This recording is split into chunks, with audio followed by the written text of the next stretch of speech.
After Toussaint Louverture had defeated the last remaining British soldiers that were on Haitian soil, the British retreated. The 40,000 troops that they had committed to the taking of the island of Haiti were thoroughly defeated by Toussaint Louverture, Jean-Jacques Dessalines, and the rest of the natives of Haiti, with, of course, the help of the King of Israel, the help of the Creator of heaven and earth himself. And so, after having defeated the French, the British, and then throwing out the Spanish, Toussaint Louverture published a constitution in 1801, declaring that slavery be abolished on the island forever. Toussaint Louverture, the commander-in-chief of the armed forces of Haiti and its governor-general, had ties in France. His children were studying in France. In fact, he very much wanted Haiti to remain a part of the French Empire. And when the government of France wrote to Toussaint to inform him that slavery would indeed remain abolished, Toussaint was excited. He wanted Haiti to have close ties with France. He wanted that relationship to grow the same way that a newly created United States of America was slowly reestablishing ties to Great Britain along friendly terms. And so, when Toussaint Louverture got a letter from the First Consul, from Napoleon Bonaparte himself, ensuring this to be the case, he was excited. He wanted to relinquish command of Haiti back over to France. But what happened next surprised him. Napoleon Bonaparte put together a vast armament. Over 25,000 soldiers and a great number of warships, and sent them to Haiti to retake Haiti. At first, Toussaint Louverture wasn't sure what to make of it. But as he looked around, the French warships began to go into the various ports to devastate the population and to reestablish control. Even during all of this, Toussaint Louverture held steadfast his belief that France had noble intentions. He thought that perhaps the generals of those ships were acting on their own. After all, he had a letter from Napoleon himself saying that slavery will be abolished, saying that France loves and respects what Haiti did in defeating the British, in throwing the Spanish off of the other half of the island. Toussaint Louverture made every effort to communicate to Leclerc and Rochambeau, the commanding generals. He made every effort to communicate to Leclerc his intentions to give up Haiti over to France peacefully. But what he did not know is that there were to be no peace. What he did not know is that the French army was under orders from Napoleon and the French government to exterminate every man, woman, and child of color on the island of Haiti and replace the population with Frenchmen.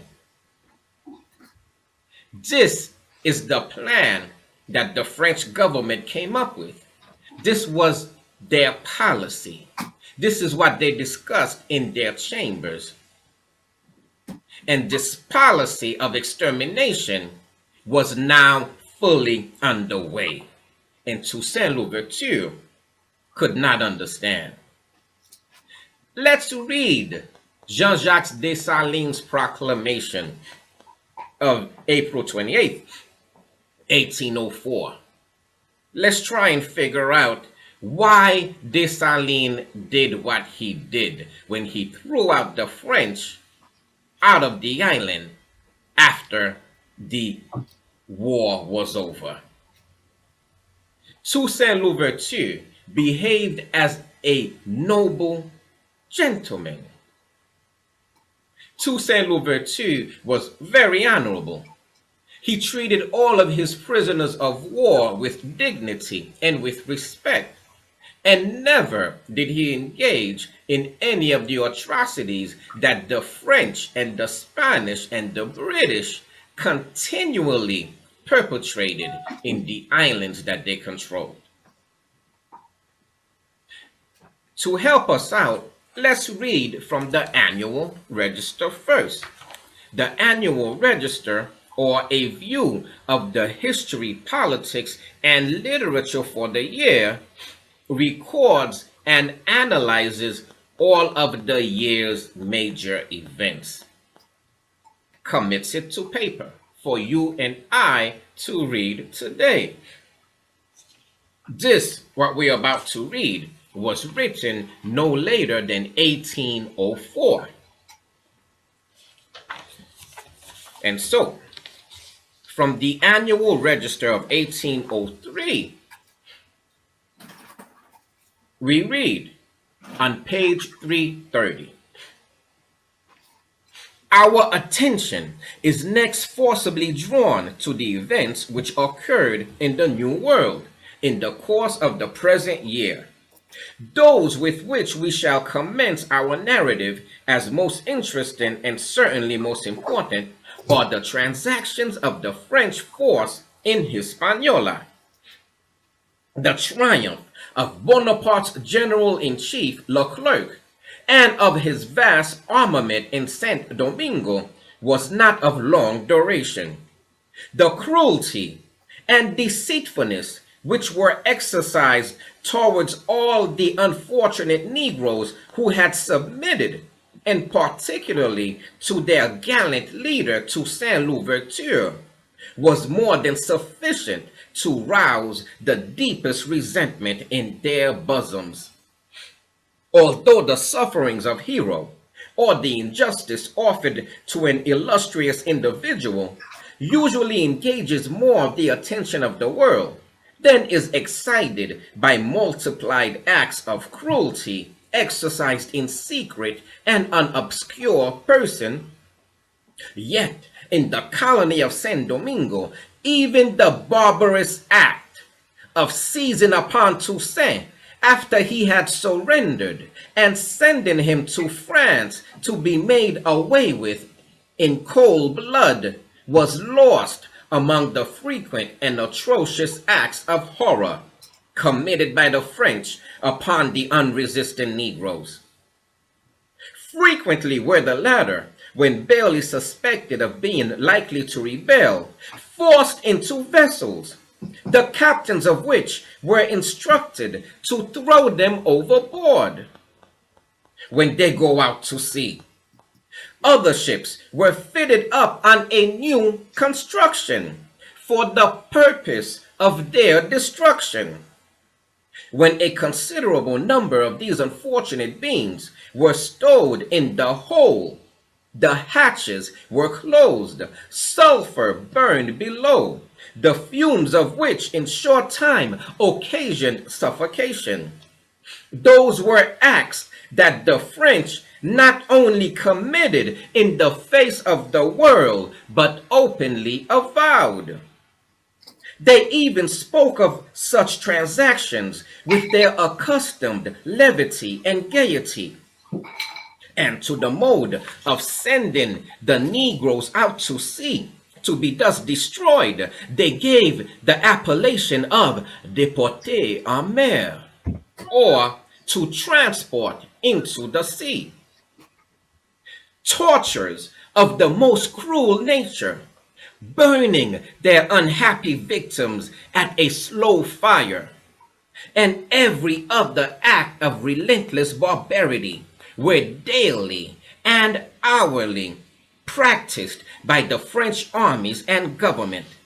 Dessalines and other of the black generals who afterwards broke out into open insurrection declared, and probably with truth, that the French generals had the unblushing audacity to propose to them gravely the extermination of the actual population of Saint Domingo, in order to populate it anew with natives of France.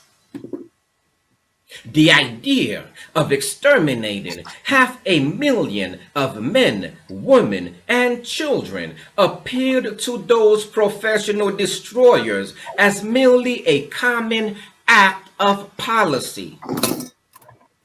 And they supposed that the black generals who had submitted to their arms could be bribed by military rank and emolument to concur in the horrid scheme. It will not be matter of surprise, then, that Dessalines, Christophe, and the other generals who were obliged to listen to such a proposal should feel the most inveterate hatred against these polished ruffians, who, pretending to superior civilization, were not ashamed to perpetrate proposed acts that the most untutored savage would shrink with horror from. Although the indignation of every Negro in the island must have been aroused at such a proposition, policy obliged them for a season to still their emotion and conceal their feelings. When, however, the time was come which allowed them to express their sentiments, they appear to have been still more aggrieved at the hypocritical cant of the French writers than even by the cruelty of their soldiers. These writers certainly possessed an admirable art of glossing over the foulest actions, which they sometimes describe with a gaiety that turned the mind from a due consideration of their atrocity, and again treated in the language and affection of sentiment and sympathy. French gaiety or French sentiment, however, little tended to assuage the miseries of this unfortunate island. Whether the hyena laughed or the crocodile wept, the unhappy victims were equally doomed to suffer. Those who survived had the additional affliction of hearing all kinds of calumnies thrown out in their polished language against the living and the dead. Ferocious Africans and horrible barbarians were the terms constantly applied to the individuals of the black population of the island, which the French had resolved to exterminate. This was written by a European in 1803, 1804. Let's read what some of the natives were saying. Let's read what Henry Christophe, the general of Haiti, one of the main generals, had to say about the French. One of the revolution's generals, Henry Christophe, recounted the brutality of the French. Have they not hung men with heads downward, drowned them in sacks, crucified them on planks, buried them alive, crushed them in mortars? Have they not forced them to eat shit? And having flayed them with the lash, have they not cast them alive to be devoured by worms, or unto anthills, or lashed them to stakes in the swamp to be devoured by mosquitoes? Have they not thrown them into boiling cauldrons of cane syrup? Have they not put men and women inside barrels studded with spikes and rolled them down mountainsides into the abyss? Have they not consigned these miserable blacks to man-eating dogs until the latter, sated by human flesh, left the mangled victims to be finished off with bayonet and poniard? From Henri Christophe. Now, we can understand why Jean-Jacques Dessalines took the decision that he did, that the French had to be thrown out of the island violently, if necessary, in order to preserve the liberty of the natives, the liberty of the people who were living on the island. Let's read Dessalines' explanation through a proclamation that he gave in 1804. Proclamation by Dessalines as Governor General of the island, dated at the Cape, April 28th, 1804. First year of independence. Crimes the most atrocious, such as were until then unheard of and would cause nature to shudder, have been perpetrated. The measure was overheaped. At length, the hour of vengeance has arrived, and the implacable enemies of the rights of man have suffered the punishment due to their crimes. My arm, raised over their heads, has too long delayed to strike. At that signal which the justice of the Creator has urged, your hands, righteously armed, have brought the axe upon the ancient tree of slavery and prejudices. In vain had time, and more especially the infernal politics of Europeans, surrounded it with triple brass. But you have stripped it of its armor. You have placed it upon your heart, that you may become, like your natural enemies, cruel and merciless, like an overflowing mighty torrent that tears down all opposition. Your vengeful fury has carried away everything in its impetuous course. Thus perish all tyrants over innocence, all oppressors of mankind. What then? Bent many ages under an iron oak, the sport of the passions of men, or their injustice, and of the caprices of fortune? Mutilated victims of the cupidity of white Frenchmen. After having fattened with our toils these insatiate bloodsuckers, with a patience and resignation unexampled, we should again have seen that sacrilegious horde making an attempt upon our destruction, without any distinction of sex or age. And we, men without energy, of no virtue, of no delicate sensibility, should not we have plunged in their breast the dagger of desperation? Where is that vile Haitian, so unworthy of his regeneration, who thinks he has not accomplished the decrees of the Eternal by exterminating these bloodthirsty tigers? If there be one, let him fly. Indignant nature discards him from our bosoms. Let him hide his shame far from hence.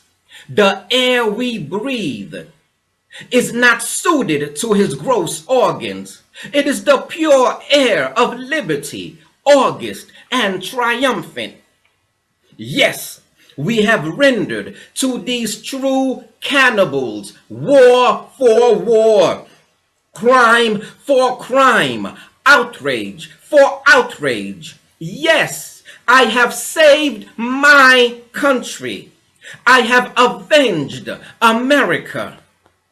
The avowal I make of it in the face of earth and heaven constitutes my pride and my glory. Of what consequence to me is the opinion which contemporary and future generations will pronounce upon my conduct? I have performed my duty. I enjoy my own approbation. For me, that is sufficient. But what do I say? The preservation of my unfortunate brothers, the testimony of my own conscience, are not my only recompense. I have seen two classes of men born to cherish, assist, and succor one another, mixed in the world and blended together, crying for vengeance and disputing the honor of the first blow. Blacks and yellows, whom the refined duplicity of Europeans has for a long time endeavored to divide. You, who are now consolidated and make but one family, without doubt it was necessary that our perfect reconciliation should be sealed with the blood of your butchers. Similar calamities have hung over your proscribed heads. A similar ardor to strike your enemies has signalized you. The like fate is reserved for you, and the like interest must therefore render you forever one, indivisible, and inseparable. Maintain that precious concord, that happy harmony amongst yourselves. It is the pledge of your happiness, your salvation, and your success. It is the secret of being invincible. Is it necessary, in order to strengthen these ties, to recall to your remembrance the catalogue of atrocities committed against our species? The massacre of the entire population of this island, meditated in the silence and sang-froid of the cabinet. The execution of that abominable project, to me unblushingly proposed, and already begun by the French, with the calmness and serenity of a countenance accustomed to similar crimes. Guadeloupe, pillaged and destroyed, its ruins still reeking with the blood of the children, women, and old men put to the sword.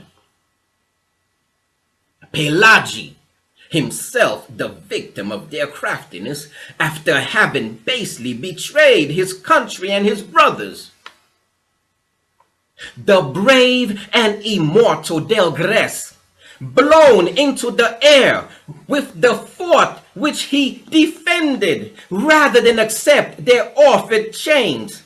Magnanimous warrior, that noble death, far from enfeebling our courage, serves only to rouse within us the determination of avenging or of following thee. Shall I again recall to your memory the plots lately framed at Jéréby?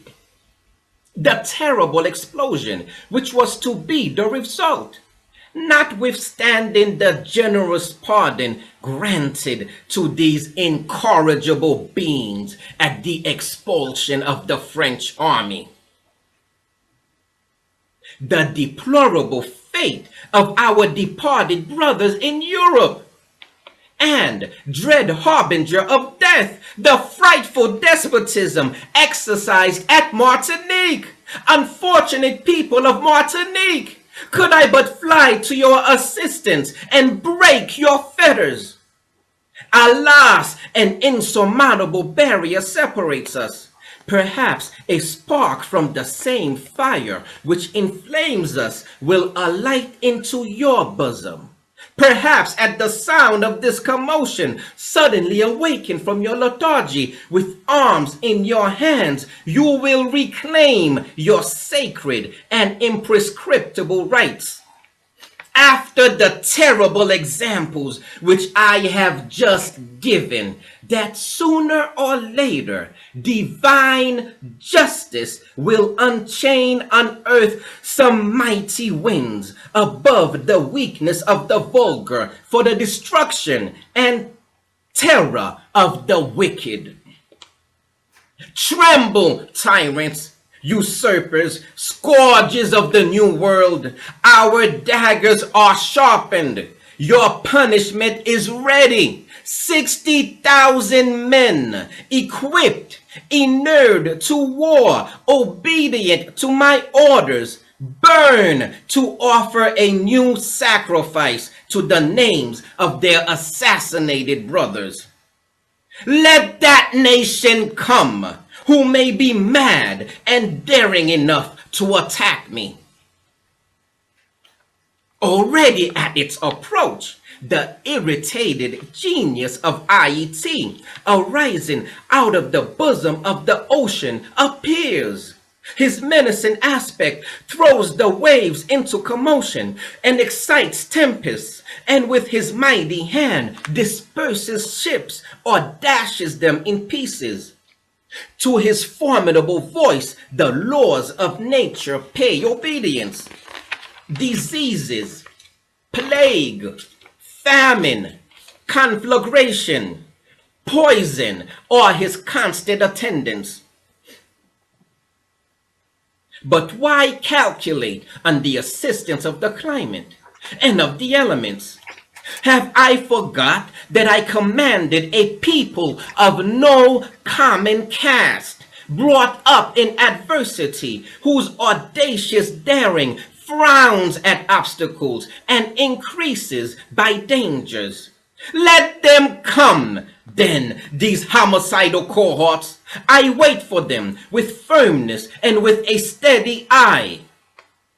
I abandon to them freely the seashore and the places where cities have existed. But woe to those who may approach too near the mountains. It were better for them that the sea received them into its profound abyss than to be devoured by the anger of the children of Haiti.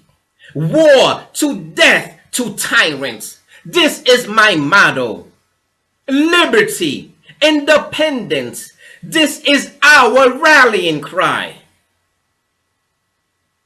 Generals, officers, soldiers, a little unlike him who has preceded me, the ex-general Toussaint Louverture, I have been faithful to the promise which I made to you when I took up arms against tyranny.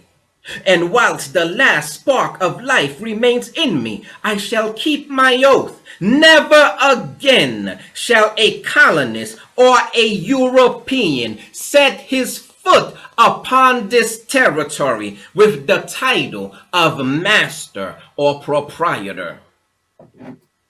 This resolution shall henceforward form the fundamental basis of our Constitution.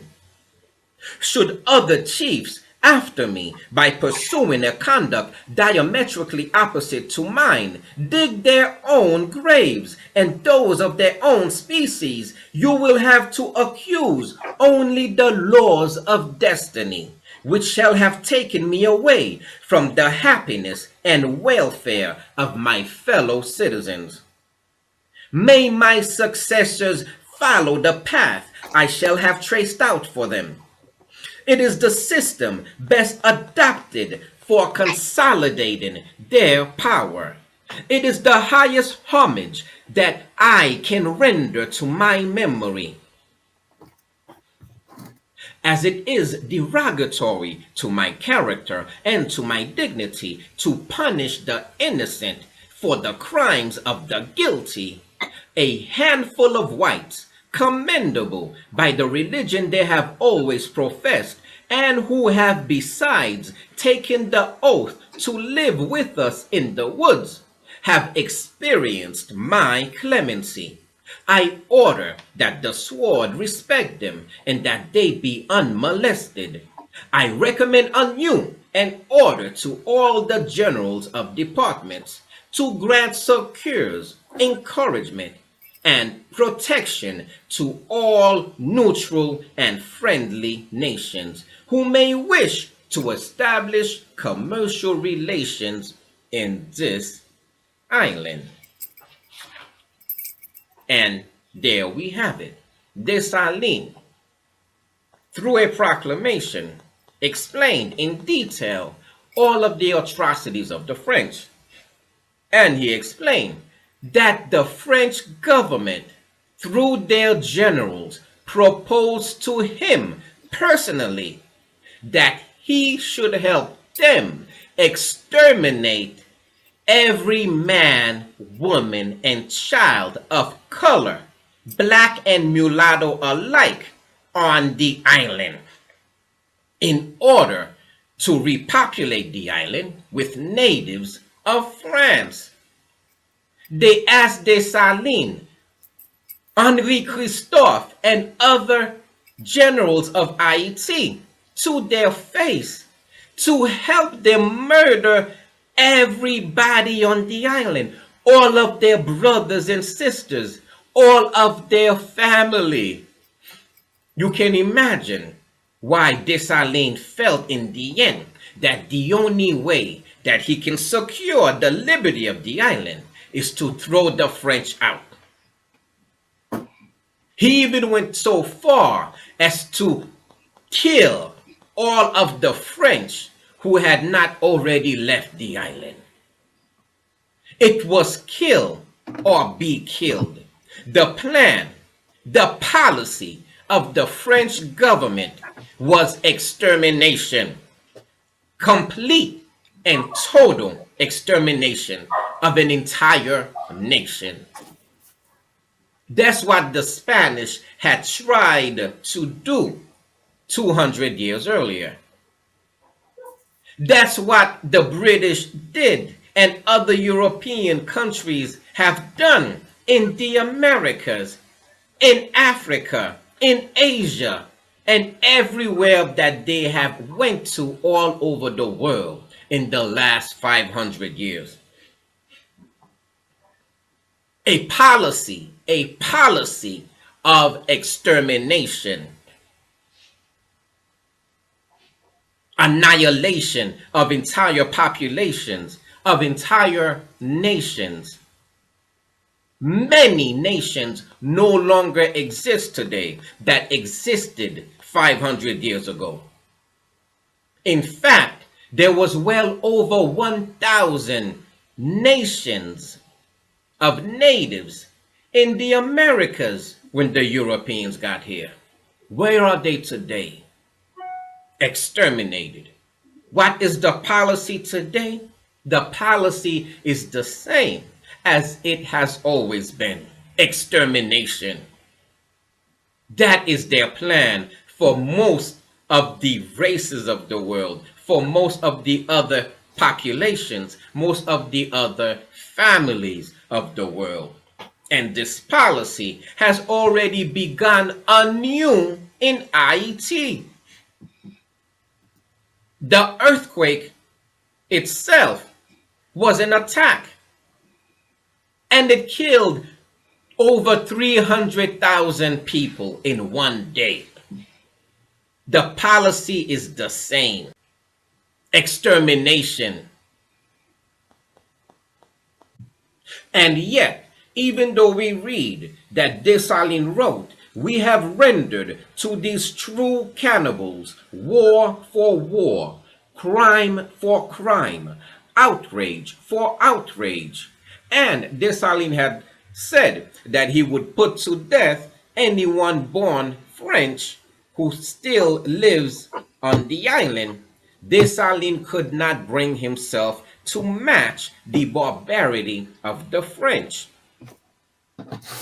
Dessalines granted clemency to a lot of French citizens. In fact, he wrote in the same speech, "It is derogatory to my character and my dignity to punish the innocent for the crimes of the guilty." And so, unlike the French, unlike the Europeans who have no regard whatsoever for life, Dessalines could not bring himself to match their level of atrocities. And in the Constitution of 1805, we read in Article 12 that no white man of whatever nation he may be shall put his foot on this territory with the title of master or proprietor, neither shall he in the future acquire any property therein. However, Article 13 reads, Article 12 does not affect white women who have been naturalized Haitians by the government, nor does it extend to children already born, or that may be born of the said woman. Article 12 also does not affect the Germans and Polanders who are naturalized Haitians. Napoleon had sent all of Europe to retake Haiti and to exterminate the population. Swiss soldiers, German soldiers, Polish soldiers. But some of these soldiers, when they got to Haiti, they realized that they were on the wrong side. They realized that they were sent by tyrants, and they chose to be on the side of liberty.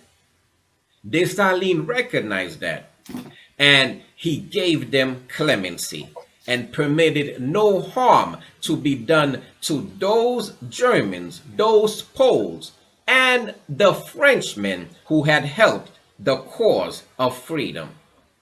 And so Dessalines did not do as the Europeans did.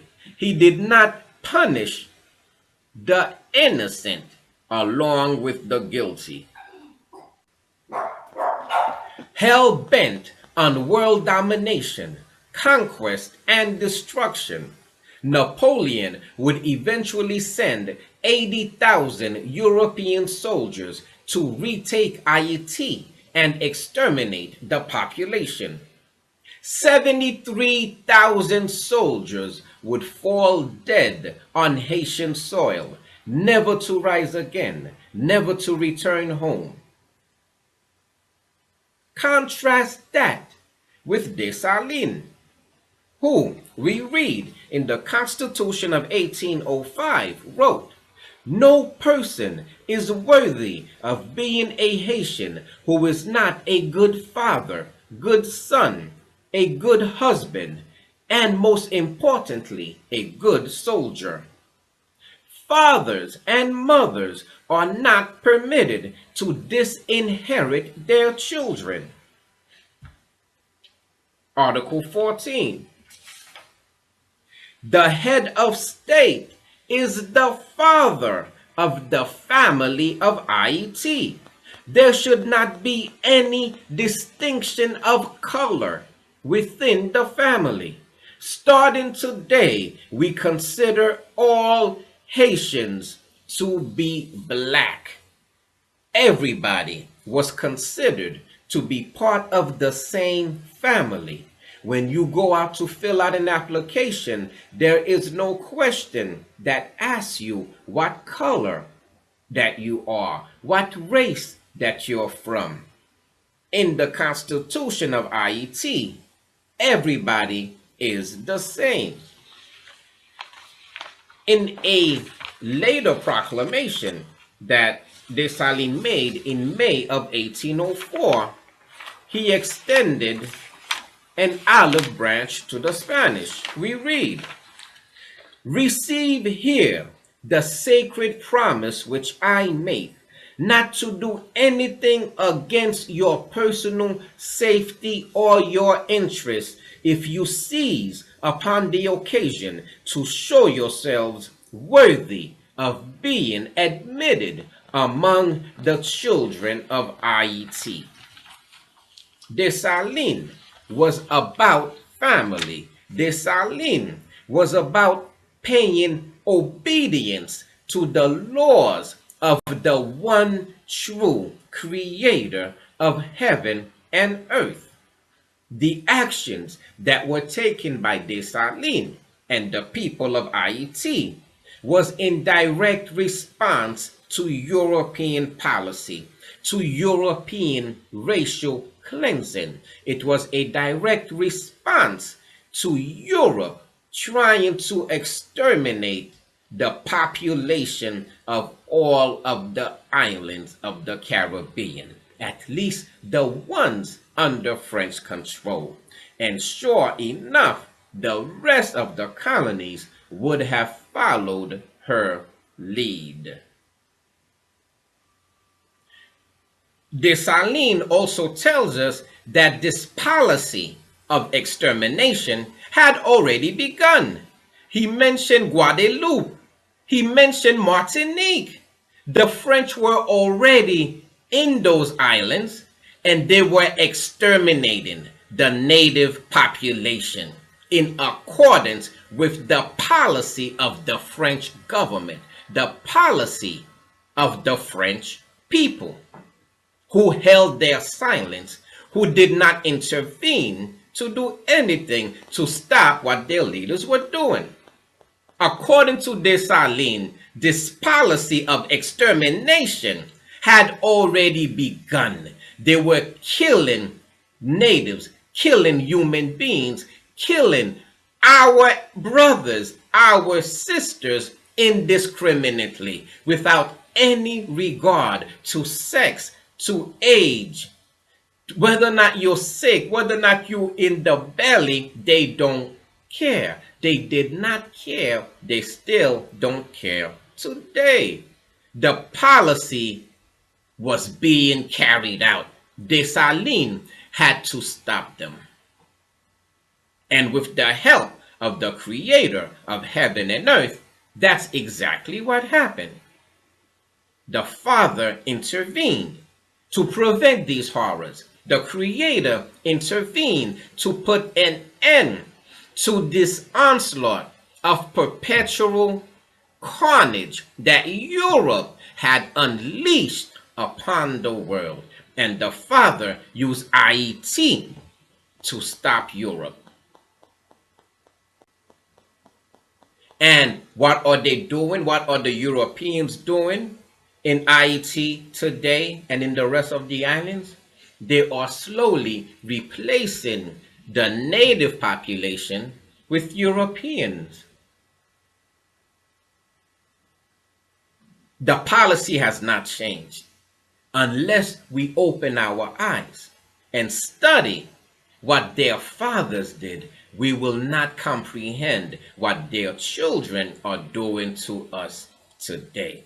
The policy is the same. They want to remove the natives from the Caribbean islands and repopulate it with Europeans and with elites. And they don't care how they do it. They don't care how many people die. They don't care. They want the islands and they want the native population exterminated, gone.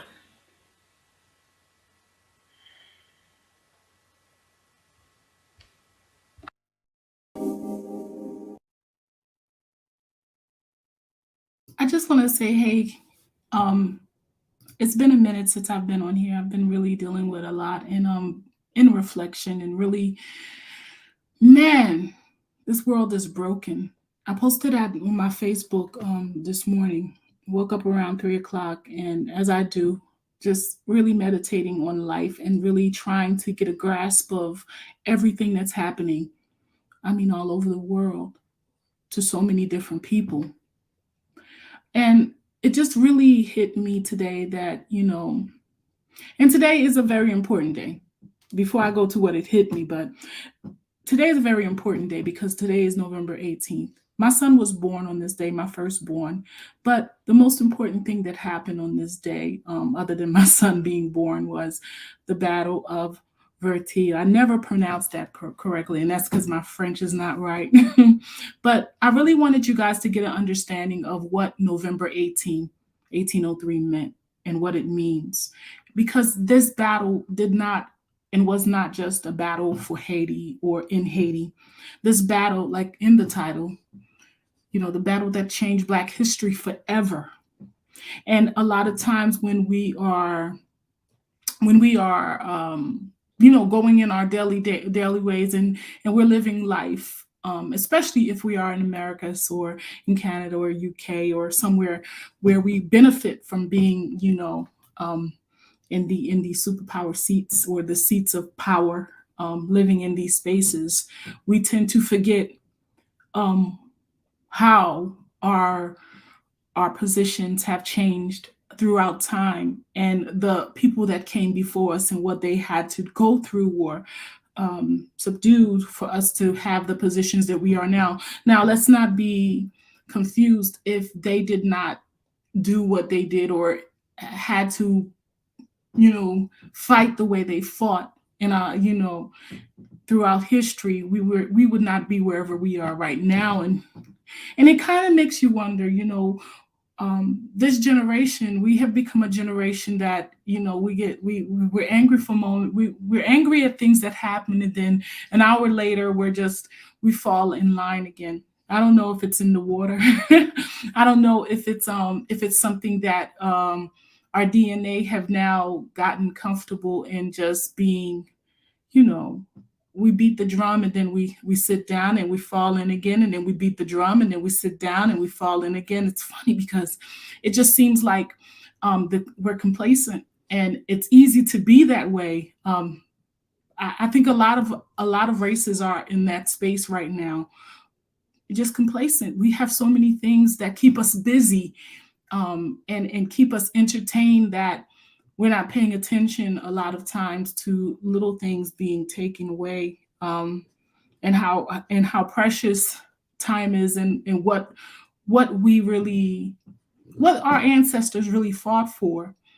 Um, a lot of you have heard of November 18. Some of you don't know how special this day is, and some of you do. Some of you probably know more than I do, and I would like to really give you guys an opportunity to learn what this day was, to really understand what happened on that island and what is continuing to happen on that island, and the reason why Haiti had was has been made to be the poorest country in the Western Hemisphere is not by mistake.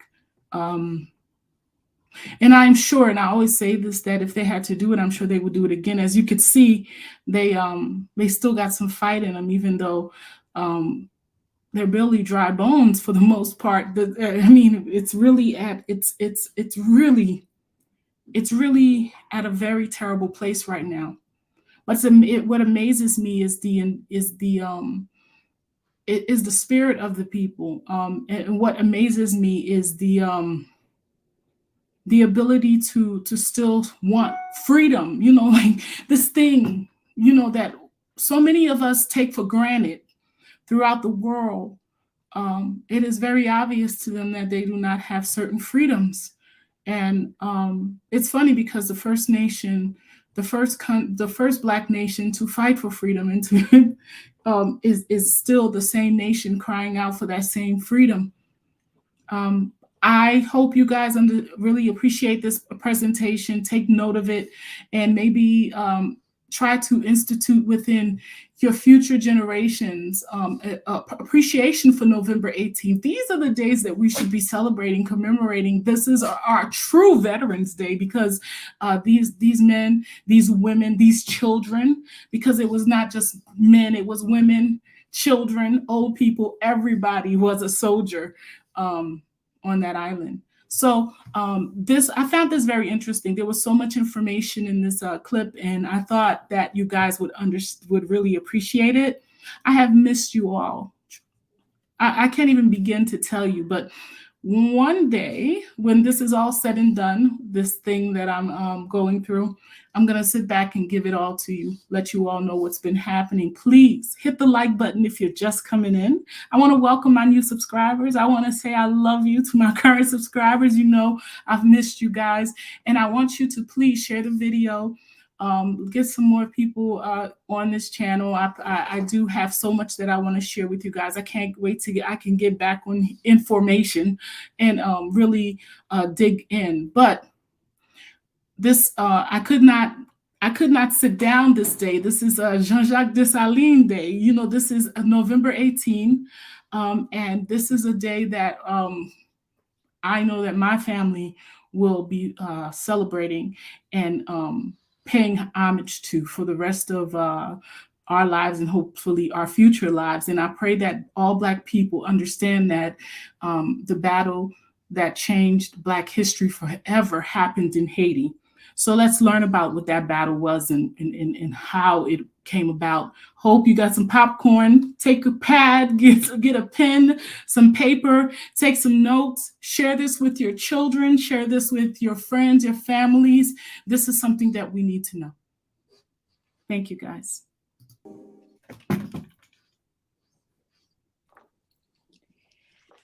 Hello, my name is Marlena Doubt, and I'm a professor of African Diaspora and American Studies at the University of Virginia in Charlottesville, Virginia.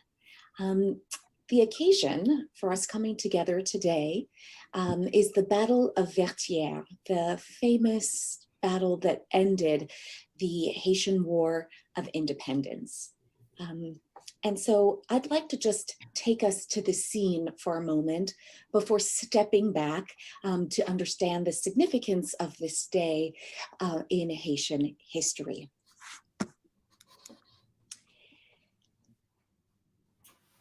Capois la mort. François Capois was a formerly enslaved man. His nickname La Mort means essentially the deadly one, or literally the death. Capois la Mort, as he was called, had fought with bravery in the definitive battle at Vertières that caused the city of Cap-Haïtien to fall into the hands of the indigenous army. Having been given charge of the avant-garde on the night between the 17th and 18th of November, Capois was ordered to advance upon the city of Cap and to not stop until he had breached its gates. At first light, General Augustin Clervaux ordered the attack to begin, and bullets began flying in every direction. The storm of artillery and the advance of Capois, along with the descent of Generals Christophe and Romain into the surrounding area, forced Rochambeau to exit the city with his cavalry. They fled to the blockhouse of Vertières, which was a kind of square tower constructed in stone that could only be accessed by ladder. Blockhouses of this sort were meant to act as small forts and places of refuge where troops who were under fire and outnumbered like Rochambeau's could safely wait for reinforcements. The French were now surrounded by the indigenous army on all sides. Dessalines thus ordered Capois to take his troops to capture the Charrier plantation in the heart of Vertières, an ideal vantage point from which to attack the peak where the blockhouse was located. Capois had to pass through a treacherous ravine in order to arrive at the heights of Charrier, and he encountered such heavy opposition from French troops along the way that the 7th, 9th, and 14th demi-brigades accompanying him began to lose courage.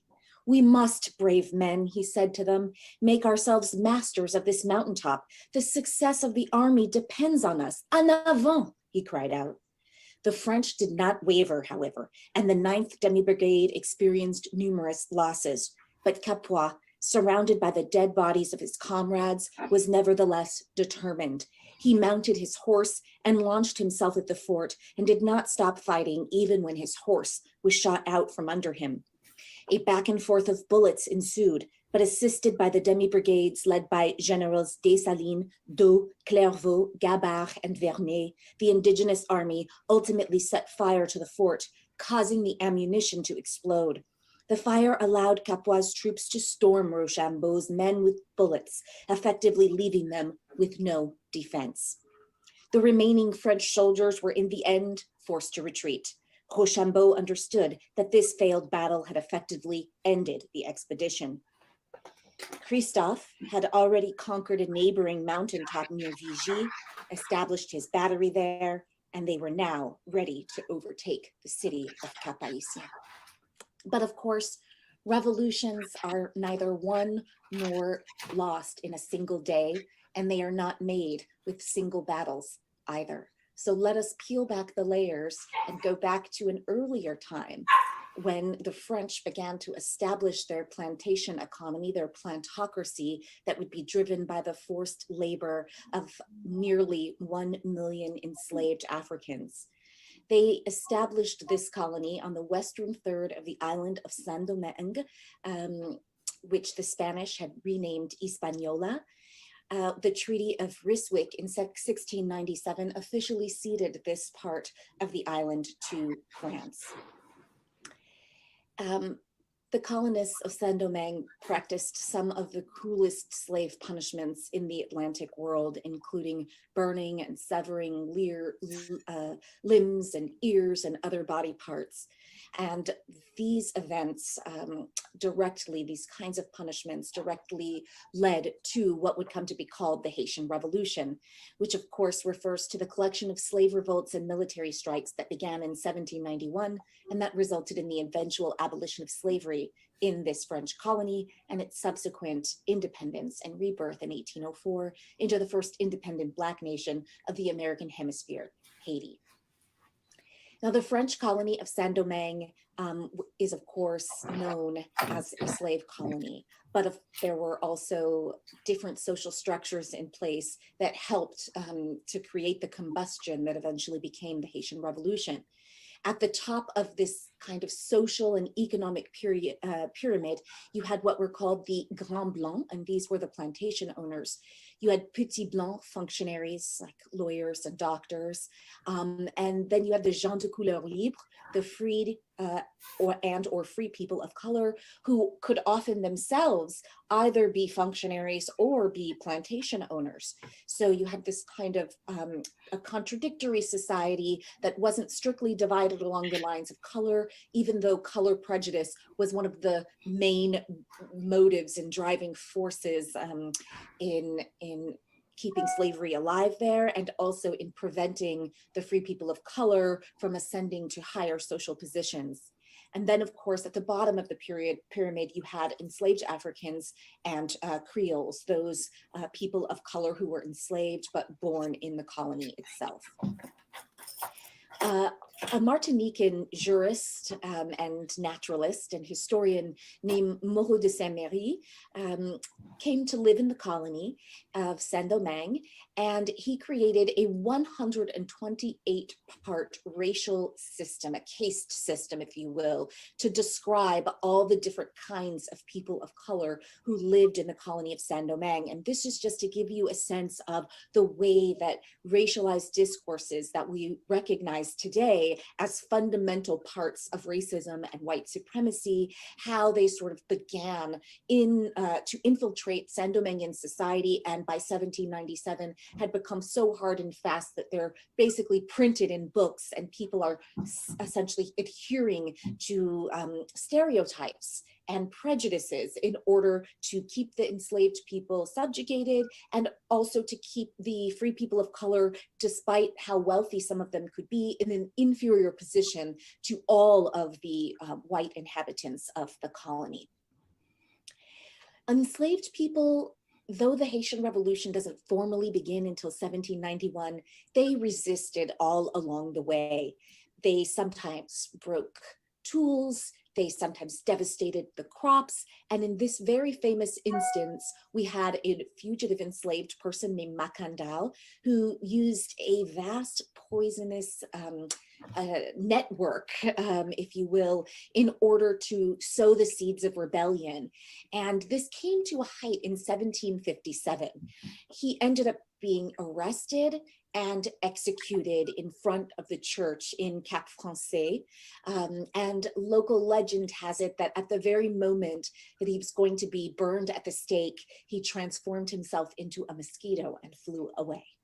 And so this idea of the Macandal will become a resonant one during the Haitian Revolution, which also occurs with a yellow fever outbreak, yellow fever being transmitted by mosquitoes. So the idea that the spirit of Macandal was still alive.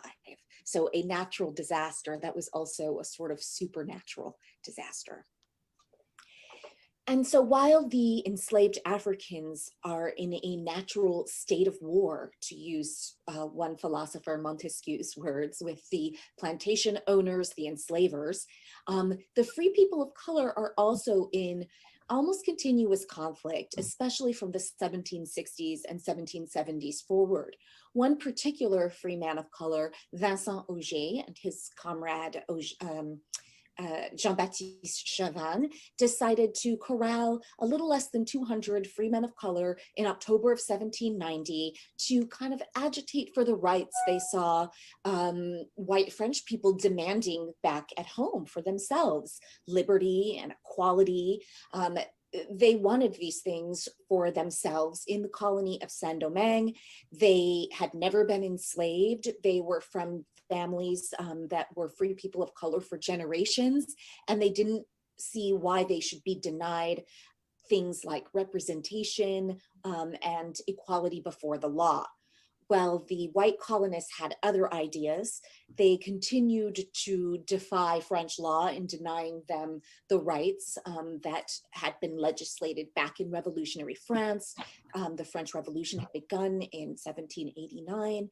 And when Auger and Chavannes were eventually captured along with their supporters, they were given a sentence of death. And so what you're reading on your screen there is from the official declaration of what should happen to them, so that they should have all of their arms and legs and bones broken, and then they should be put on a scaffold and their heads should be cut off and put on pikes.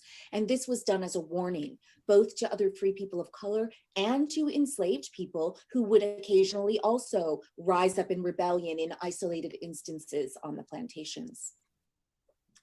Well, it all came to a head in August of 1791, in the night, the wee hours of the morning. Boukman Dadi, with a female religious leader named Cécile Fatima, led what is considered now to be a kind of gathering of Vauduisans in the woods in Bois Caïman, where they exhorted their followers to rebel against white planters. They said, the God of the white man calls him to commit crimes. Our God asks only good works of us, but this God who is so good orders revenge. He will direct our hands. He will aid us. Throw away the image of the God of the whites who thirsts for our tears, and listen to the voice of liberty, which speaks in the heart of all of us. Within a few days, multiple plantations were on fire, white colonists were fleeing in every direction, and the Haitian Revolution had begun in earnest. A little bit after this, a new leader would emerge. There had been several leaders, along with Boukman Dadi, who was killed early on, who had sort of risen to prominent roles. But by August of 1793, the French have sent multiple series of commissioners to the island to try to quell the rebellion. They're trying to figure out how they can stop it. And Toussaint Louverture rises to the position of authority and power with which we know him to have been endowed and possessed today, which makes him one of the most famous of the revolutionary heroes. And at his famous speech of Camp Tourelle, he told the enslaved fighters of the revolution, brothers and friends, I have undertaken vengeance. I want liberty and equality to reign in Santo Domingo. I work to bring them into existence. Unite yourselves to us, brothers, and fight with us for the same cause. And San Domingo, Santo Domingo, San Domingue were often interchangeable terms depending on who was writing it, whether they were British or US or French writers kind of transcribing a person's speech or writing articles about the revolution. In August of 1793, two of the commissioners, Santonax and Polverel, understood that they had no choice if they wanted to preserve the colony for France, but to abolish slavery. They were busy fighting the British who had come to invade. They were fighting the Spanish, who of course were still in possession of the eastern side of the island. Well, this would change with the declaration that slavery was ended, and it would be made official by the National Convention in Paris in February of 1794. The French Jacobin government also understood that slavery was contrary to the principles of republicanism that they were espousing, and that there was simply not going to be an easier way to quell the rebellion. Well, it worked for a little time. There were still skirmishes and especially internecine fighting between two of the revolution's most famous leaders, Toussaint Louverture and André Rigaud. But it essentially brings Toussaint Louverture back over to the side of France. The Treaty of Bâle is struck in 1795 with Spain, which cedes the entire island to France. Toussaint Louverture ascends to the role of Governor General, and he decides to begin thinking about what kinds of laws can be put in place to govern Saint-Domingue and to keep it profitable. He creates a constitution, and he sends it to Napoleon Bonaparte, who had risen to power in France, had abolished the Directory government that had replaced the Jacobin government, had established a consulate with himself as first consul, Napoleon did, and he didn't quite like Toussaint Louverture's kind of initiative to create this constitution that, while it declared that everyone in Saint-Domingue would remain free in French forever, it also declared that Toussaint Louverture was Governor General for life. And so what did Napoleon Bonaparte to do? He sent his brother-in-law, Charles-Emmanuel Victor Leclerc, to Saint-Domingue with an expedition of initially between 20 to 30,000 troops. They got there in January of 1802. By February 1802, they're trying to gain land, specifically at the port of Cap Français, but who is in charge of this port? None other than General Henri Christophe. And when Leclerc petitions him to enter the city, he says, I'm sorry, I cannot do that. I have the honor of informing you that I cannot deliver these forts and posts over which I have been given command before having received an order from the Governor General Toussaint Louverture, from whom I derive my authority. Christophe sent his aide-de-camp over to Santo Domingo, where on the eastern side of the island, where Toussaint Louverture was for the moment. But he issued this warning: if you realize these threats, I will resist as an officer general must, and you will only enter the city of Cap after having watched it reduced to ashes. And even upon these ashes, I will fight you. The French persist, and so what does he do? He has the city of Cap burned, and this is what Toussaint Louverture will see as he rides his horse back into town. Ardent fighting is going to ensue, but more tragically for Toussaint Louverture, in June of 1802, he will be captured, arrested, deported to France, and will never live to see the Haitian independence that his efforts set the stage for. Toussaint Louverture was very aware that the treatment he received after he had gone home to his plantation in Ennery, after he had recognized the authority of Captain General Leclerc on the strength of Leclerc's promise that he would not bring slavery back to Saint-Domingue. He was arrested anyway. He complained about it during his entire long imprisonment in the Bijoux mountains, which lasted from August of 1802 when he arrived until April of 1803 when he was found dead by a guard in his prison cell in France. Before that, he wrote a memoir, several different versions of which exist, and he presented it to General Caffarelli, who was one of Napoleon's main men. He said, "Without a doubt, I owe this treatment to my color, but my color, has it ever prevented me from serving my country with diligence and devotion? Arbitrarily arrested without anyone explaining or telling me why, all of my assets seized, my entire family ravished, my papers confiscated and kept from me, shipped out and sent over here nude like an earthworm, with the most atrocious of calumnies having been spread about me. Is that not to cut a person's legs and then order him to walk? Is it not to bury a man alive?" And Toussaint Louverture would never see his children and family again. And the article up there from the Times of London is reporting on his horrible and sad death. The image you're looking at below is from Ducasse Vandeness's Vandenesse Ducasse rather's Toussaint au Four de Joux, his play. Back in the colony of Saint-Domingue, things are not going so well for the former generals of the French army. So Christophe and Dessalines, along with most of the famous generals, including Augustin Clervaux, had for a time defected to the French army. So while Toussaint Louverture went into retirement and went home, Christophe had struck an agreement with Leclerc. He made him promise, once again, never to bring back slavery because the Treaty of Amiens between France and England had ceded the island of Martinique back to France. And on Martinique, there was still slavery. And this was, of course, contrary to the 1794 law. But a new government was in place and the revolutionaries needed reassurances. Well, those reassurances soon ran out. And Christophe and Dessalines and the vast majority of the other generals would soon turn against the French army to establish the indigenous army. The French were not having any of this. While Leclerc had succumbed to yellow fever in November of 1802, his successor, and who had been his second in command, former governor of the colony himself, Rochambeau, decided to use a tactic of terror that would only make the Haitian revolutionaries even more certain that what they needed to do was to unite together, because there's several factions still existed among those who would ultimately band together to defeat the French.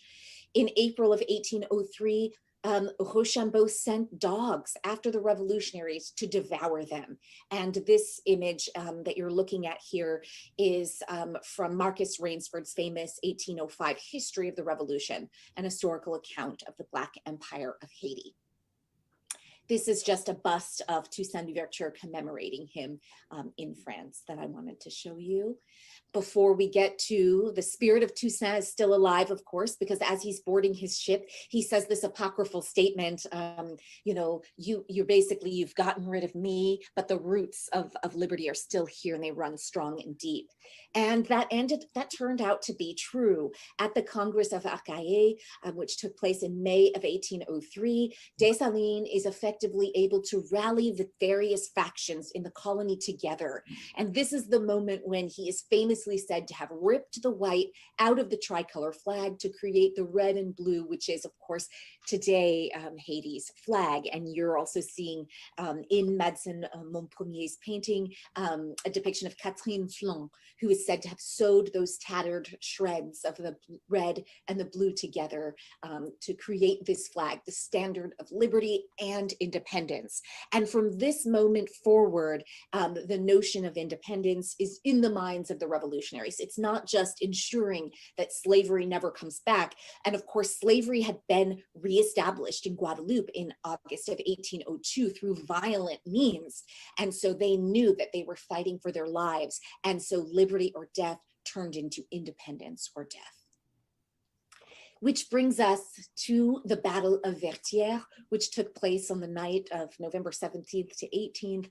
And when the revolutionaries, as I mentioned, were victorious, this taught Rochambeau that he would not be able to hold on to Cap Haitien. And if he couldn't hold on to the city of Cap, he knew that he'd essentially lost the war.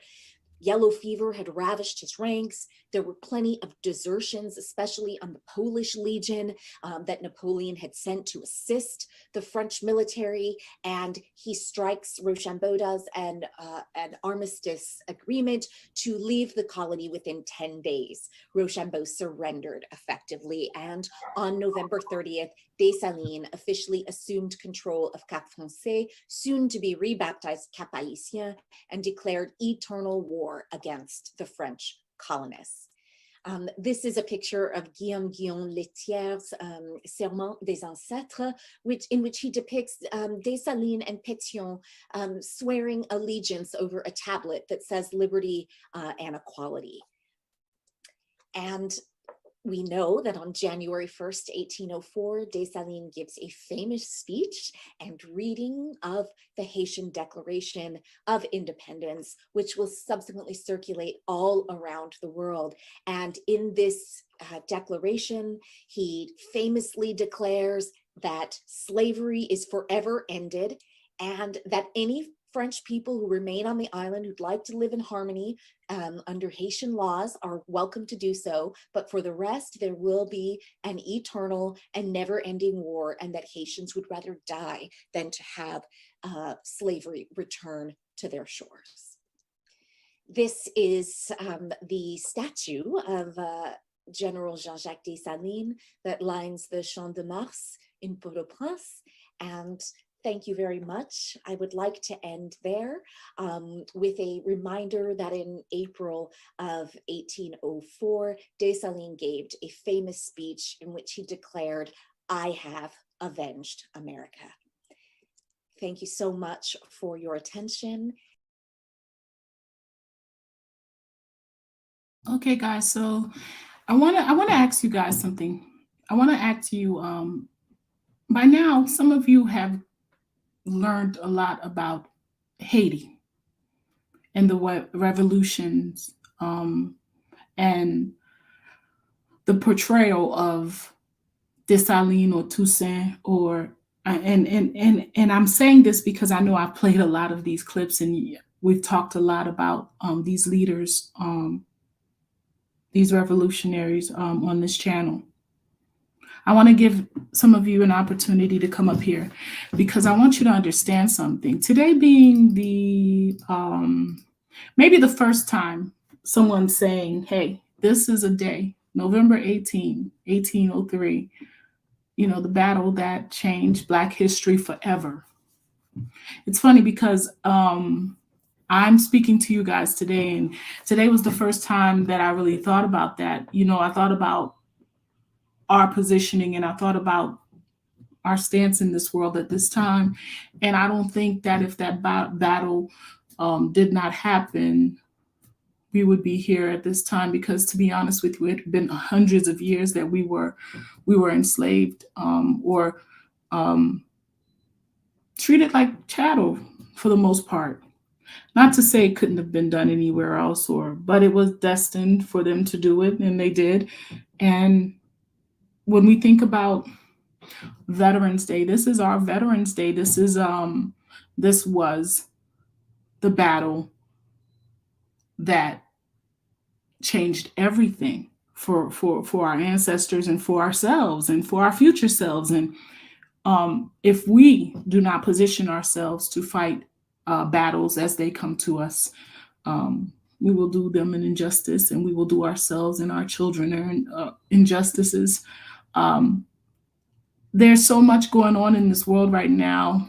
Earlier, when the brother said that there is that the islands are changing faces, it's funny because I think about that a lot because, you know, even in Haiti now, you know, I think I played a clip not too long ago where this man went to Haiti and he had over 40 acres in Haiti. a European, and not to say that a European shouldn't have any land in Haiti, but the Constitution did say that they shouldn't be able to own land in that space because of what happened in that space. But yeah, that has changed, and now they're buying up land in all those spaces. And it's funny because it's like, when you think about it, anywhere that we have the opportunity to grow and to prosper, and it has nothing to do with wanting that space. It has a lot to do with that statement that Napoleon made not too long ago.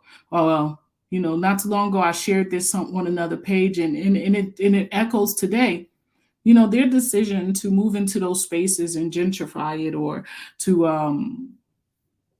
make it so uncomfortable for poor people, or make it so expensive that poor people can't afford to live in those spaces. That decision to destroy, those spaces goes along with what this man had made, the statement that he made, in the 1800s, my decision to destroy the authority of the Blacks in Saint-Domingue / Haiti is not so much based on consideration of commerce and money. It's not about money. It's not about money. It's not about, a lot of folks think it's, money. They have money. They're the most powerful humans on this earth. They have money. They have money, print money. They could make money. It's not about money. It's not based on the consideration of commerce and money, as on the need to block forever the march. And when you think about the march, that means the ability to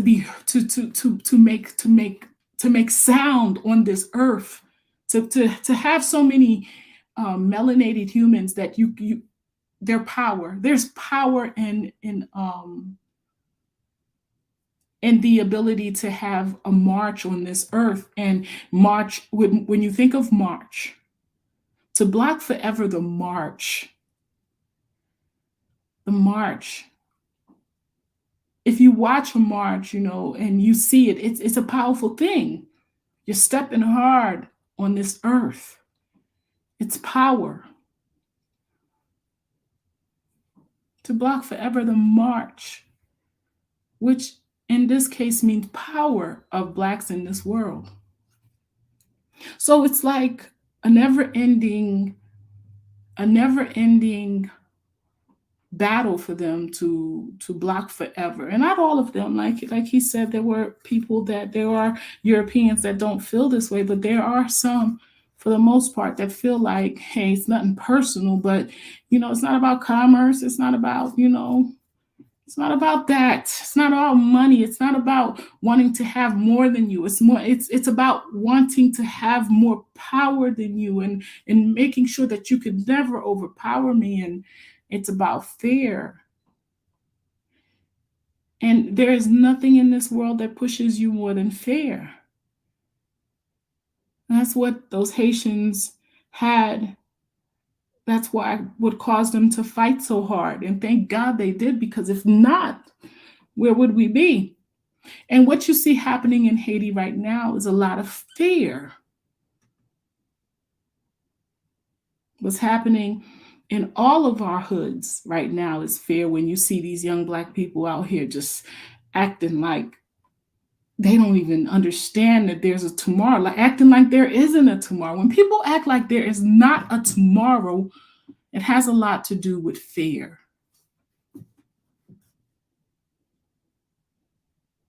So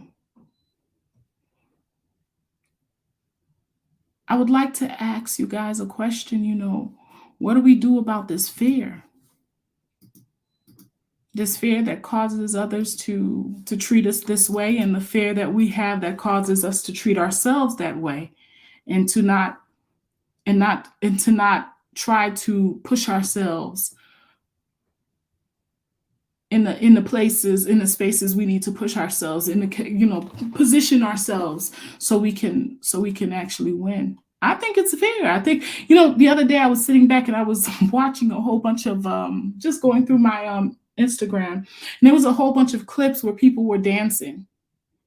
And for a very long time, I always tell, if you've ever had a personal conversation with me, you would hear me say, I hate to see Black men dancing on TV or on YouTube or in this world that we're living in right now. I just hate to see us just sitting around dancing, cha-cha-cha, just dancing.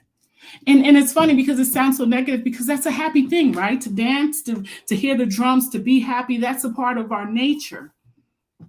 But why are we dancing while everyone else is marching in this world?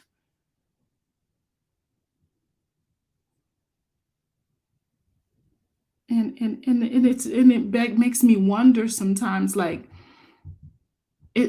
the reason that we're dancing so much and we're sitting there making fun of each other, and Black men are wearing wigs and acting like Black women and making fun of them, is the reason that we do things like that because it's easier. It's an easier fight for us to sambo.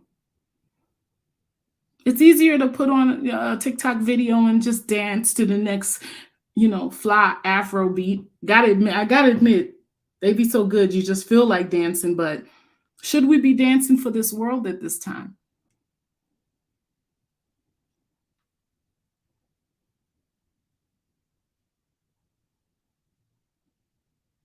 Believe it or not, in light of everything that's happening, let's say just in Haiti right now, 90 or 80% of the videos that I'm watching on Haitians are talking about nonsense. They're not, I mean, like, it's a whole bunch of nonsense being spoken about, people talking about each other, people trying to sell blue skin bleaching creams. It's the minimum of people that are truly sitting there, really having deep discussions about it. No, nobody likes it, but it's easier to just keep acting like it's not happening. Our ancestors didn't have that opportunity. They didn't have that space. To act like it wasn't happening wasn't even an option, because it was happening, and it was happening all over around them. This is kind of a different, this is definitely this right here, this ability, this where we are in a space where stuff is happening, but we're broken, but we can't tell because we have so many things to numb us down. There's so many things that can, we have different spiritualities that we fall in that keeps us thinking that we're righteous and we're more righteous than others, or we're more protected than others, or we're more guided than others, or we're more, we have the answer. We don't have to worry. We know that something is going to come save us. There's that. And then there's sometimes it's just being caught up in each other, just being caught up into people. Not really the nature of what's happening to people, but just individuals. And some of us are just fans. We just, whatever is hot, whatever's the hot topic, we get caught up in that. I've been quiet for a while, and in my quiet, I've been able to hear and see things clearly, and really take in a lot of what is happening. And it's fear. And it's not just us. We're not the only people afraid in this world. Of course, the whole world is broken. Don't get me wrong. There's a lot of beauty in this world, of course. There's a lot of beauty in this world. And it's funny because as broken as it is,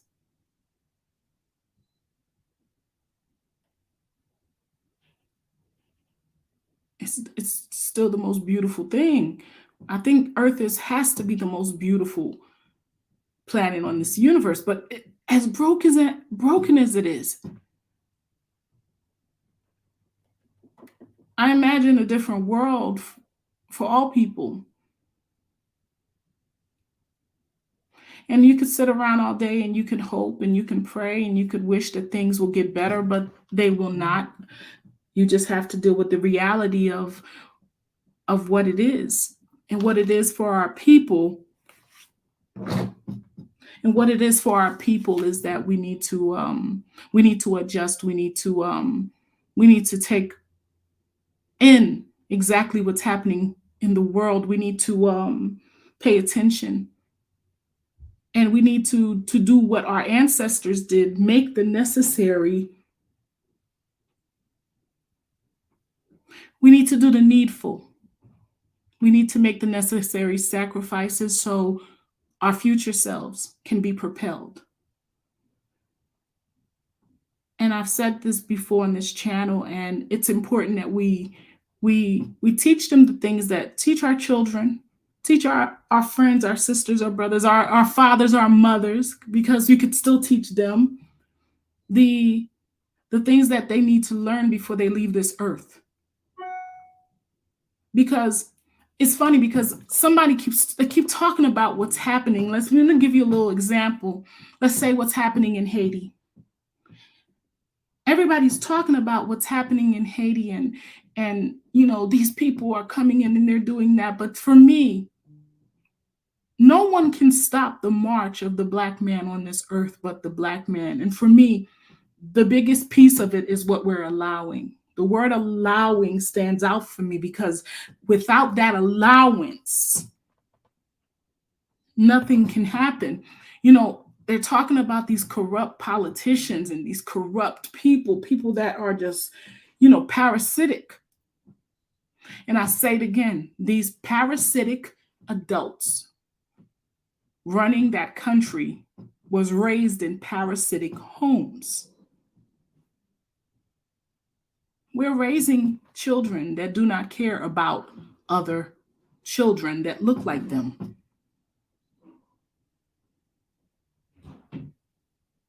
I don't think we get that. These corrupt coons, these corrupt people that are selling us out, they're coming from our households. They're coming from our homes. What are we doing wrong in our homes is what we need to start asking ourselves. Because you see, some folks get it. Morality. We want so much for our children to become basketball players, rappers, lawyers, doctors, whatever's hot, movie stars. People want for their children to have certain titles, but are we looking at their morals, their sense of humanity, their sense of love, their appreciation for the earth, for the world, for the animals, for the creatures, the elements, their respect for the trees that without them, we could not breathe.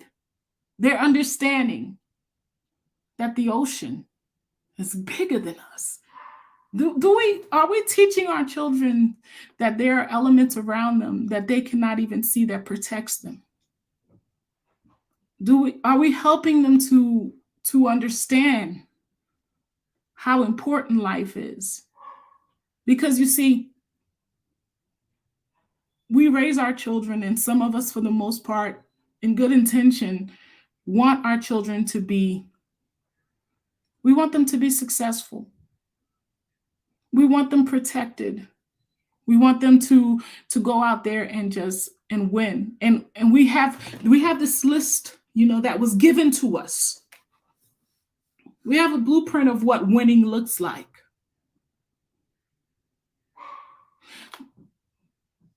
We're raising our children to be selfish, corrupt people without even knowing it. We're telling them that it's all about you. You go out there, YOLO. You do you. You win.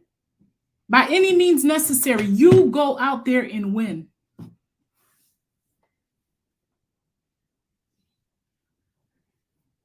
I was thinking about the battle of, and I was thinking,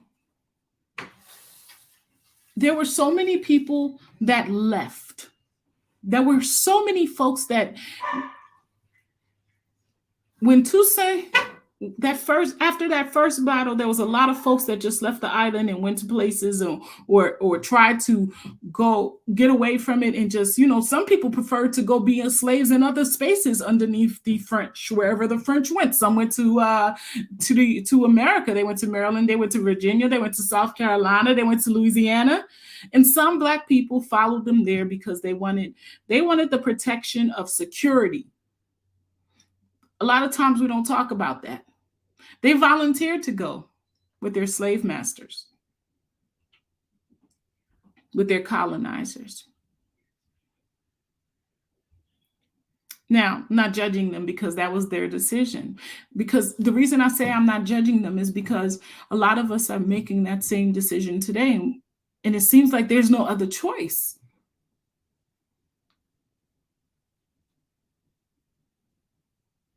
Because you want to be protected. You want to be in a space where you are protected. And it seems like you cannot be protected by your own sometimes. I have an interesting video that I've been pushing back, one that I've talked about. And the reason I'm pushing back on this video is because as much as I want to have this discussion with you guys,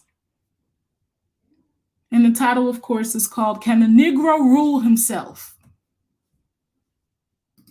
I have to be encouraged to have this because it's humiliating, really. It's embarrassing, everything that I found in this book. And I want to go through it with you guys because I want you guys to I want us to honestly talk about this and see, can we be honest with ourselves?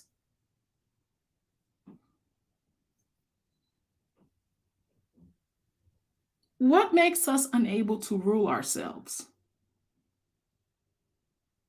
Is it prophecy? Some people say it's prophecy because, the Bible prophesies that we would be in a state of confusion, of babel. Some people say that we're under, if you speak to people that are into spirituality, they'll say that it has something to do with something that was put on us, that we're tied people and that we need to go get, spiritual cleansing. There are other theories out there.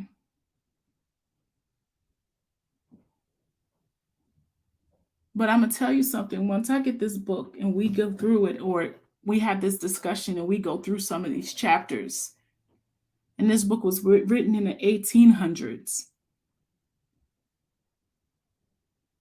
you'll understand why I make this statement. It's embarrassing how true this book is. It's humiliating. It's heartbreaking.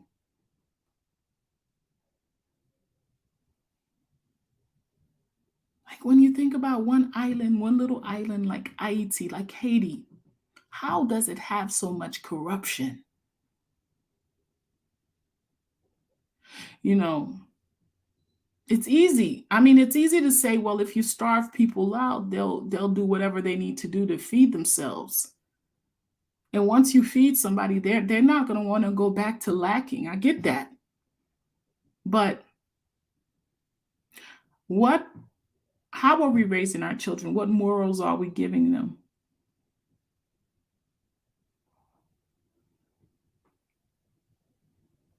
That was such a great battle, man.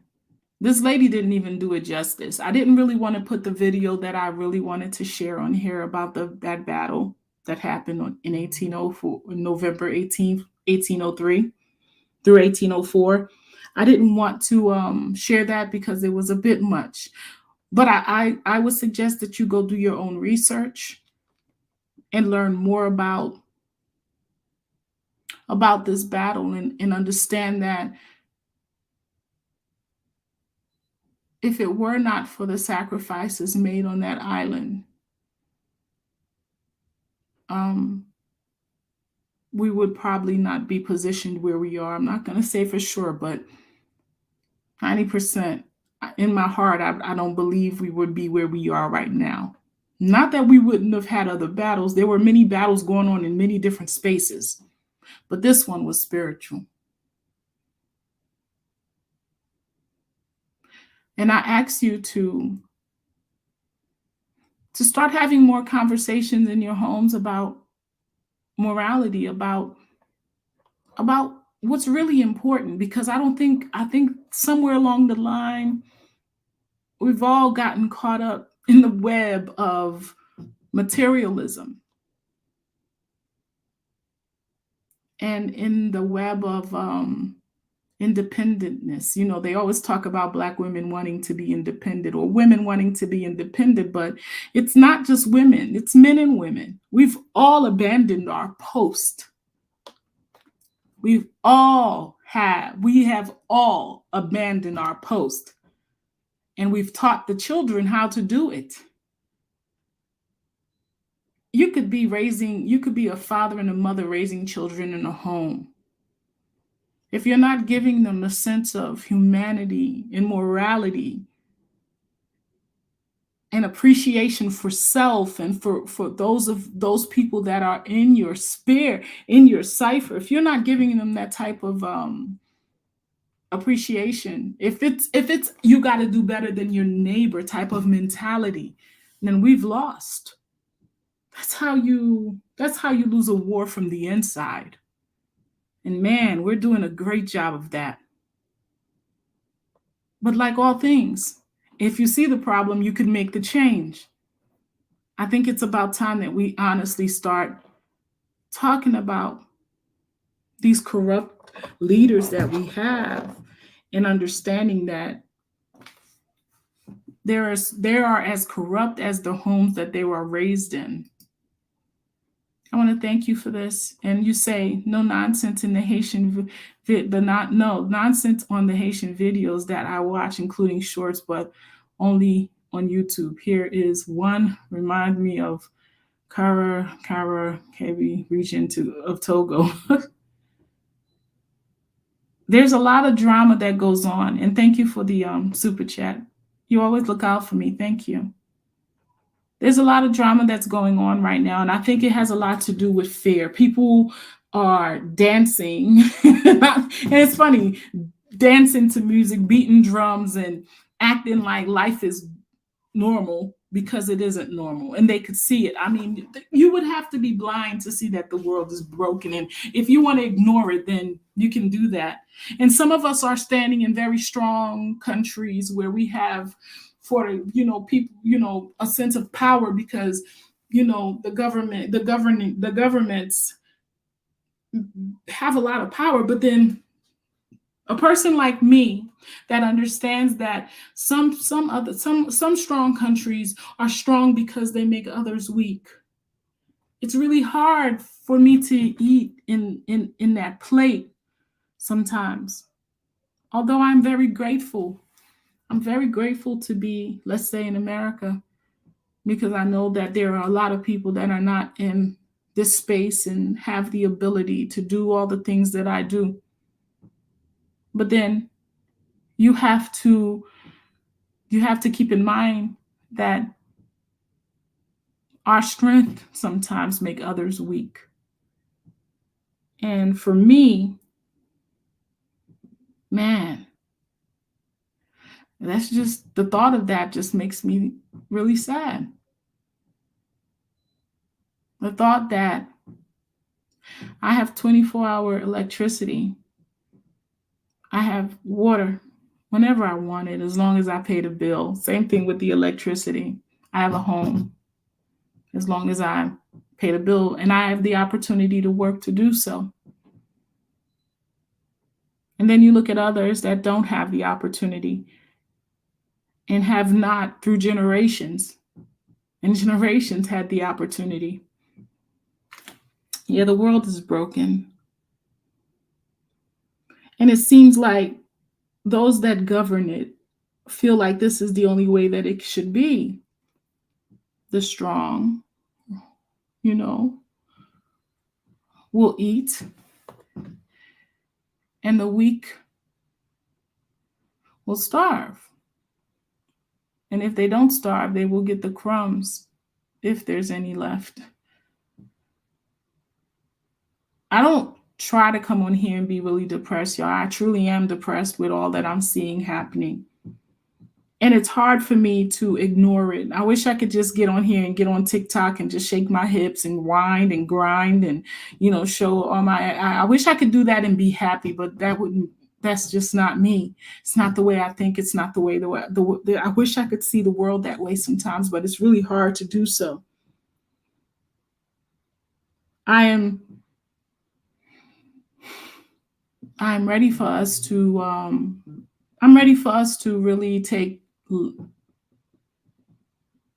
position that we need to take in this world, and to show appreciation for the things that we need to show appreciation for, and to govern our homes with a sense of everything in this universe and how it impacts us and how we impact it. Somewhere along the line, we lost that, buying iPhones and keeping up with everything.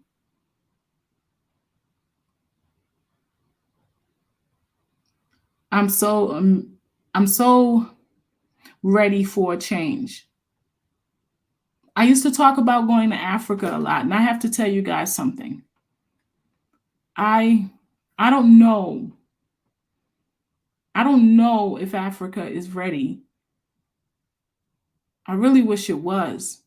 With everything that I see happening, let's say in Haiti right now, I haven't seen Africa said a word or made a move to go to the island to say anything.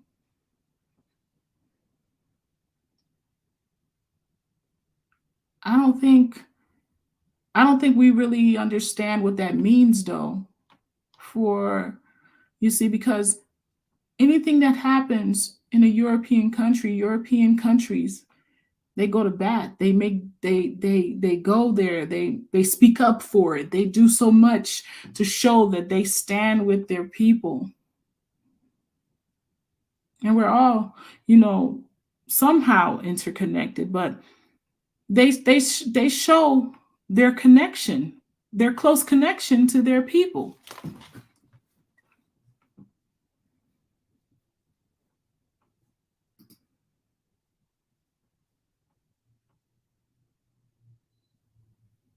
We are definitely in a space where we're not really taking seriously the opportunities that we have right now. I wish folks would stop dancing. And it's sad because I know dancing is what people need, but I really wish people would stop dancing and start doing the needful. I'm kind of depressed about that because it makes me feel like if we're not out here tearing each other up, we're out here dancing, and if we're not out here dissing each other, we can't. I'm just ready for some people to come around and really make the necessary changes or the shifts that needs to happen for us as a people.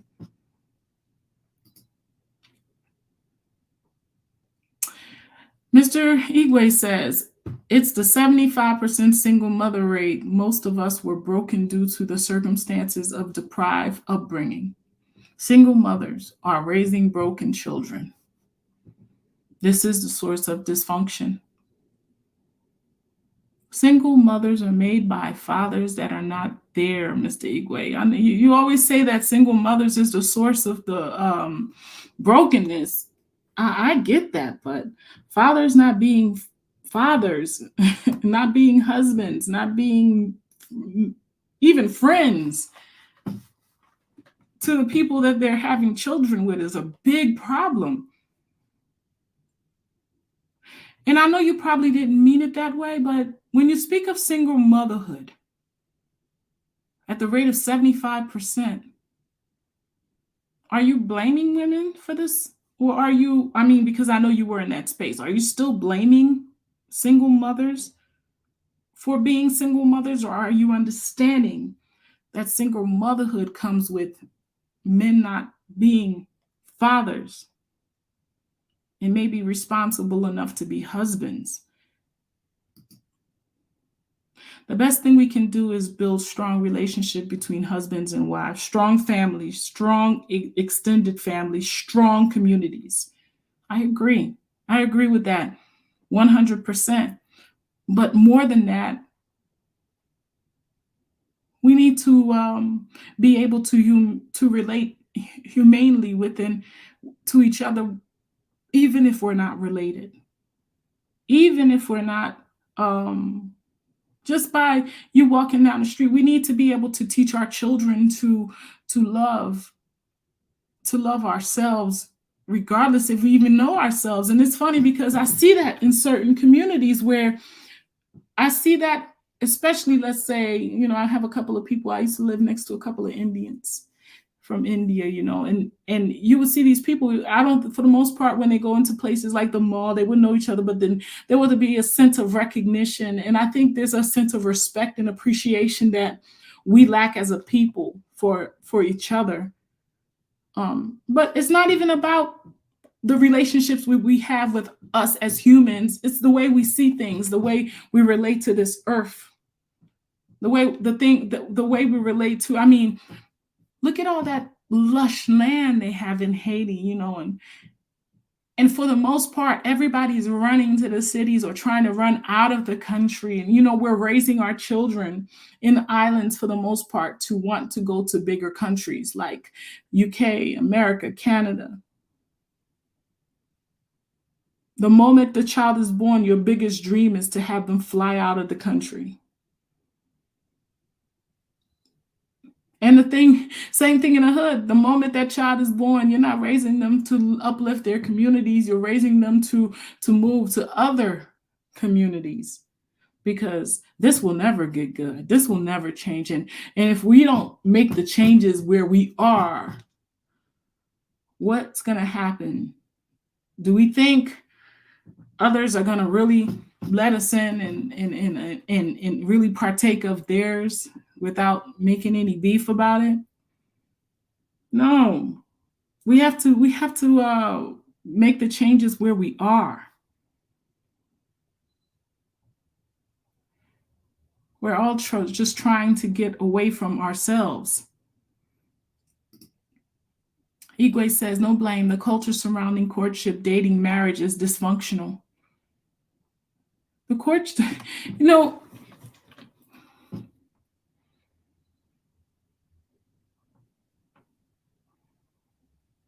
I can't disagree with you on that. I believe that all of it is dysfunctional, but I think what you're talking about, if you're still talking about what you used to talk about, that traditional thing, I think that's a little dysfunctional too. It hurts women. Women don't really like it. They are forced to adhere to this sense of patriarchal. And it's funny because I'm not totally against it, because I'm very humble and I'm very much a wife to my husband. But at the same time, there's a sense of, there's an ego in place with men when it comes to what men find functional or dysfunctional. When I hear a man say dysfunctional, and we start talking about what is functional, a lot of that functional is hurtful to women and children. The government is subsidizing men, abandoning their responsibility, and women make poor mating choices. Women make poor mating choices. That's a big one right there, Igwe.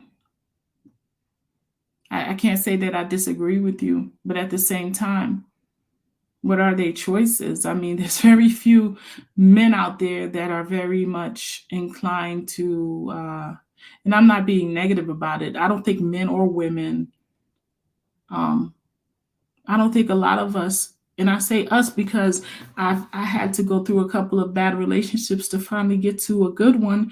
And I think that it all falls in line with not having the guidance, and not just from your parents, but like you said, the community, the schools, the people in your neighborhood, the way we treat. When I was growing up, and I grew up in Philly, folks used to get out on the weekends and everybody would have a bag of broom and, bucket out there, washing the steps, cleaning the neighborhood. And, and the people that were older, your neighbors would be out there helping them. And And as time goes on, you see less of that. I know that a lot of folks ain't never even seen that. We stop caring about what our neighbor's steps look like. If we start wanting our grass to look better than ours. There was a time when we didn't want to do our we didn't want to just mow our grass. We would want to mow. We want the whole block to look good. But we have come to a place now where we want our grass to be the nicest lawn on the block. We would prefer for them not to be as nice as ours. It became this thing, where we didn't understand that the way that house looks affect the way your house looks, regardless of how much you swept it. I mean, they used to put the music out on the block. There'd be some speakers out there.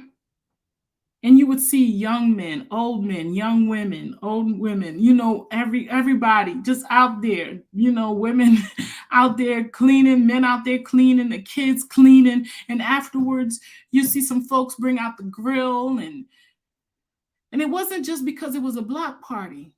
That's how Saturdays went. That's how the weekends went. And it wasn't just on my street. I knew this was happening all over the place. There used to be a time when, you looked out for your neighbors. You really knew them. You knew who they were. And all those things have shifted. And when I talk about our sense of humanity, our sense of morality, I'm talking about that too. I'm talking about, giving somebody advice. Real good advice.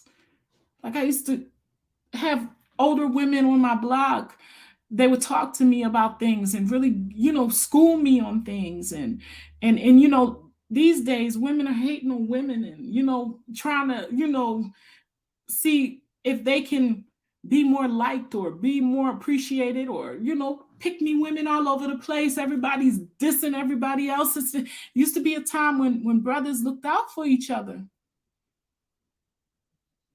For the most part. Now, it's quite the opposite. It's like you'll see it, but not as much. Back then, you saw more of that, and there was a couple of low lives. There's always a couple of low lives, but it seems like the numbers have shifted, and you could find more low lives than you could find good people.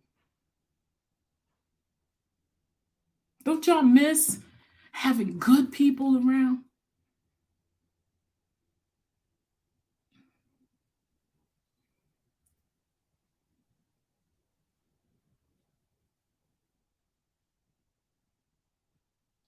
I'm really interested to see what's going to happen to us because I think even though things look all glossy, I think we are hitting rock bottom. I mean, even the artists. Look at Kanye. Look at a couple of folks. I mean, look at how everybody's just like, you know what, man, get your money. You know what, man, whatever. And I promise you, the moment that we can say, you know what, I don't need this, that. What I need is my people. What I need is, I need them to be okay. When we could start having that, that's when we know our morals are starting to be what they should. We live one life, y'all. They make us think that it's all about, that power is all about getting money and becoming,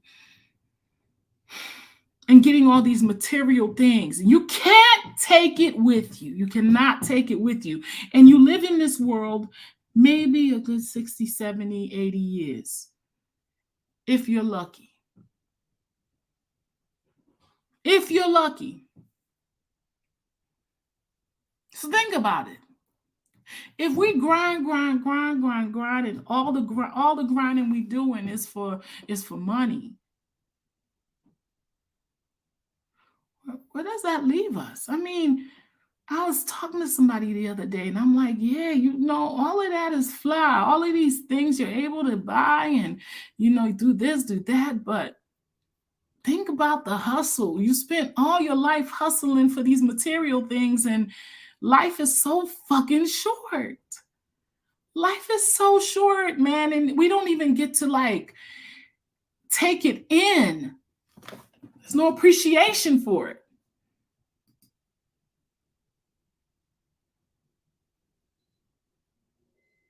We need to let go of our materialism and stop trying to have what they have. And it's funny because Toussaint Louverture wanted so much to be, he wanted the French to engage him. He wanted them to see him as great. Although he was great, he was great.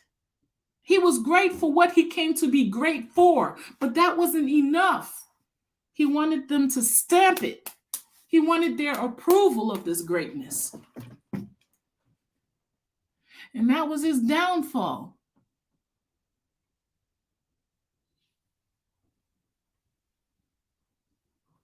It's always our downfall, the fact that we want others to approve. Lately, I've been thinking about life, and I've been thinking about how short life is. And I've been thinking about how much we need to appreciate the things that are free, because they're the best things in life. And how we're not teaching our children that. We're not telling them that. We're not doing the math. We're not putting it together for them so they can understand and look at it logically. You may have a great 70 years in this world, especially with the food that they're selling. And every year it's going to get less and less and less. So the time that you have in this world, live your life and be happy and treat others good and appreciate this and appreciate that and go learn about this. These things you probably won't get paid for them, but you know what? You live a good life.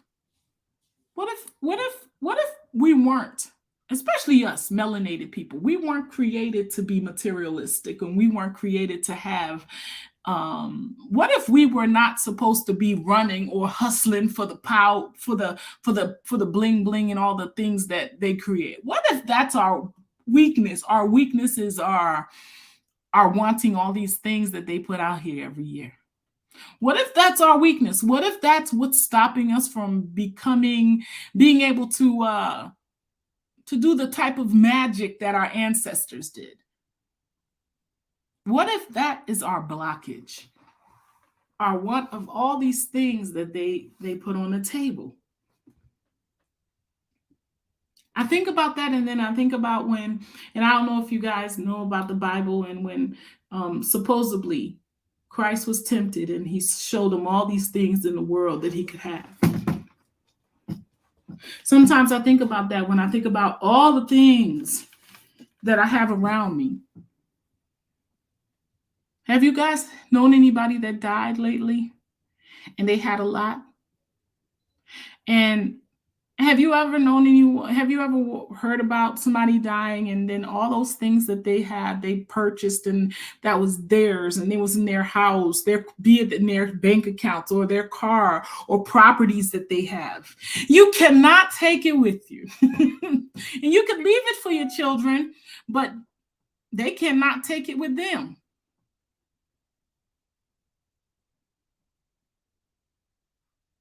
But you do take something with you. What those people did in the island, November 18, 1803, 1804, 1803 through 1804, they took that with them. And the fruit of what they did is us. It's still here, and it's going to replicate itself over and over and over and over.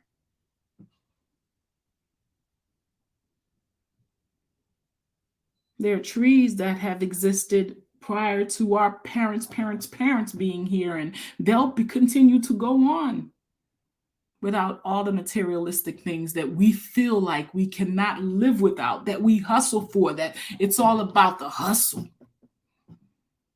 Some folks think that if you ain't wearing this and you ain't buying that and you ain't blinging like this, that you're not living. And I think that's a slow death, really. To be willing to lie, to steal, to stab people in the back, to hustle,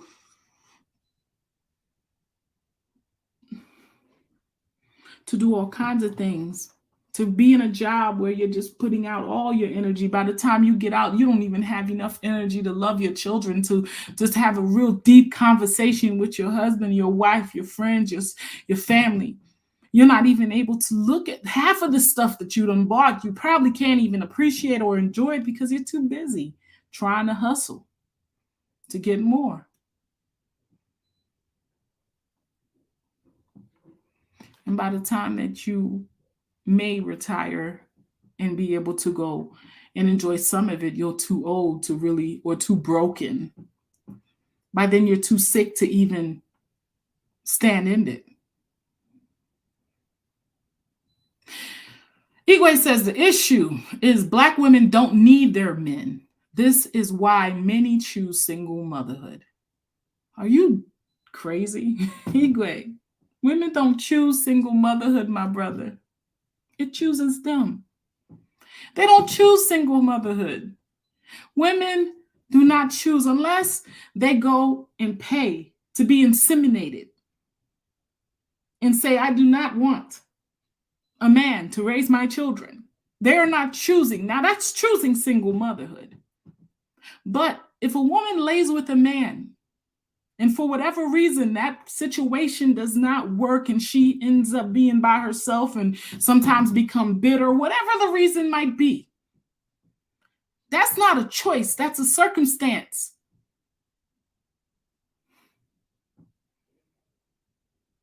The issue is Black women don't need their men. Of course, Black women need their men. It's ridiculous for you to think that Black women don't need their men. What do you think? Who do you think is giving birth to these men? You see, I mean, we've heard some statements. Some folks have made some jokes or, threats of having no Black male children. But do you really believe that's true? The issue is not that Black women don't need their men, Igwe. Black women need their men, but without the ego. Because that ego that Black men have sometimes is the poison between their Black women and them, and not the. It's a lot of things that go to it too. Can you truly say that Black men have, they've done, they're honest in this thing. I'm not honest, but are 100% innocent in this whole single mother or children without fathers? You think that Black men are just sitting somewhere, being victims in this? Do you find the Black man as a victim in that if it weren't for the Black woman, the Black family would be together? Did you really drink of that Kool-Aid? And did you really believe that it's truly juice? This is why so many choose single motherhood. It's not a choice, Igwe. It's a circumstance. Just like it's not a choice that Black men choose prisons and Black men choose to do all the things that they do that are negative or choose not to be fathers. It's not a choice. Sometimes it's just their upbringing and their understanding and their realization of what family is and what their seed is and what it represents in this world and future worlds. Because it's the option that many prefer. That's a lie. It's never been the option that many Black women prefer. And I think I could speak on that because I am a Black woman.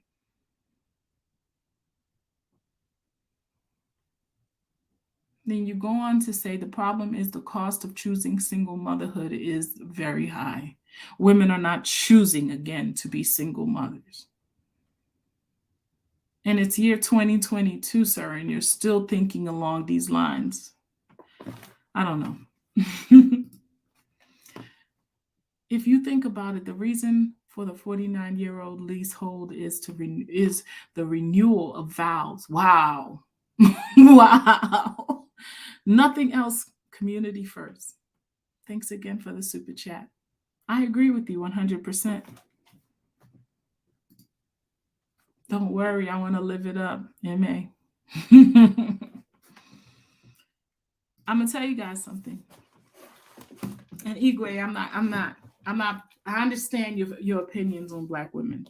I pray that you understand that you're wrong in that eventually. And I hope you meet the types of Black women or really start to listen to Black women, because you're very angry and I can understand that.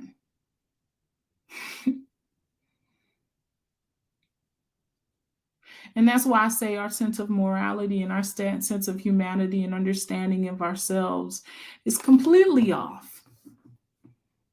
We're just so angry at each other. I mean,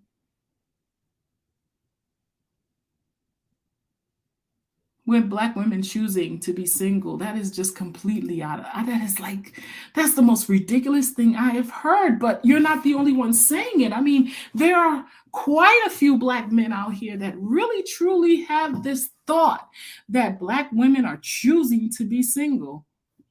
No, it's not a choice, sir. It's the only option sometimes. And after you've tried, what you gonna do? And you're a single mom, what are you supposed to do? You're supposed to go out here and do what? Just take any man just because you gave birth. But what if this man is abusive? What if this man is non-productive? What if this man is and for the most part, Igwe, that's usually the case. The case is sometimes that man just don't want to be a father. Maybe sometimes he just don't realize what an important role it is to be a husband, to be a father. Sometimes that's the case. And there are times that some Black women or Black women are so broken because they did not have fathers that they find it very difficult to trust men. Yes, that is so true. But trust me, men have leverage in this case, because if you come into a Black woman's life and you treat her like gold and you give her the kind of love that maybe her father didn't, then I don't see a Black woman running away from love. Igwe, I don't see a Black woman running away from somebody that is responsible and nurtures and takes care of her and her children. I don't see that. I don't see too many Black women running away from good Black men. I hear a lot of it, but trust me, those Black men are not being as honest as they should be, because Black women are not choosing to be single. It's not a choice. Single motherhood is not an option that you go to a store and you go somewhere and you say, you know what, I want to come out here and I want to grow up and I want to be a single mother. Nobody does that. That's ridiculous.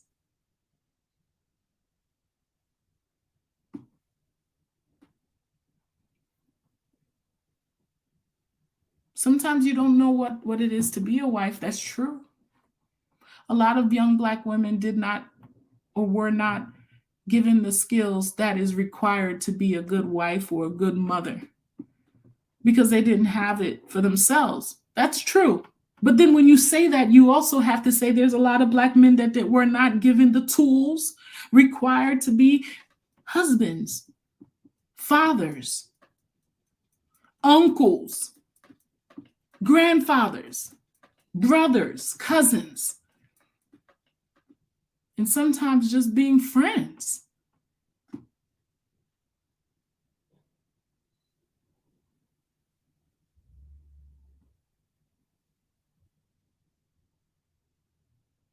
I'm gonna tell you something. There are a lot of women that will probably say that they do not need a man.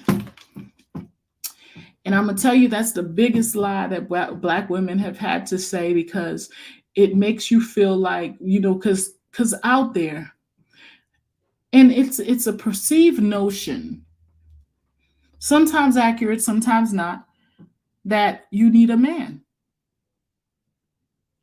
And for a very long time, men's egos, there's something we need to deal with. I want to dig into this and I want to say this. This perceived notion, that patriarchal notion that a man is supposed to be, the head and you're just the neck, and sometimes the head could choke the neck and do whatever it wants to do to the neck. And in some different parts of this world, being a woman it's just not that I mean, that position is not a role that a lot of women want to probably get into, but I don't consider that to be the role that women were created for anyway. I don't think that that's what women were created for. And I think that's why it's really hard for women to slide into that. Um, I don't think strong men want weak women. I just don't see that. There's a there's a certain element of men out there that want women to be weak. Weak men want weak women. Strong men want strong women. Educated men appreciated educate women. Some men don't want women educated, and those are the things that maybe those in those cases black women would say, I don't want to be with a man. If being with a man means that you have to not love yourself, or if being with a man means that you are less than, or being with a man puts you in a place where you're not important, why would women want to be that? Why would women want to be something like that? Men have to start asking themselves that question. I want to welcome you, Power Yambe. Welcome to the conversation. Tell me what you think about what we're talking about. The conversation shifted, but it happens here. I've missed you. Welcome. Hey, Sister Jada, I miss you too. Where have you been? I've been here, man. I've been here. I've been doing some, man. One day I'm going to sit back and tell you guys everything that I've been going through, but we'll share it soon. Yeah, please, please don't let us down. We need you. We need you online. Oh, thank you. I'm here. I'm trust me, I'm preparing to come back full throttle. All I'm right, coming okay. back. So what do you That's think? What made you come on today, Pablo? I mean, do you hear this? no, I was asleep. Something told me just to wake up and check my notification, and I saw you. I was like, wow, let me just hop in quickly, just to have a quick chat. Well, I'm So glad you came by just to say hi. Today, I yeah, don't know if you know it. November 18th is the Battle of Versailles. It was the battle in Haiti that was Dessalines, the Haitian Revolution, 1803 through 1804. This is it. This is what affected Black history forever throughout the world. So today is a very important day, and a lot of us don't really celebrate it, but I hope we start doing so because that right there is our Veterans Day for real. yeah, that's true. It's a shame. Like I just learned now. I never heard about it. So most of us are in ignorance about this date, to be honest. Yeah, and I just started listening about 5 minutes ago, so I just caught up when you're talking about single motherhood. As for black woman choosing to be single. Yeah, Wow, I was like, no, come on, cannot be true. But I'll tell you something. go ahead. Yeah, about 2 months ago, I was speaking to one of our elders, and he revealed something to me that no, I kind of knew, but never really thought deep about it. When I was growing up, I remember I had about four fathers and about five mothers, but I never realized that because we in our culture, your father's brother, they are all your fathers. Your father's cousin, they're all your fathers. So you call them like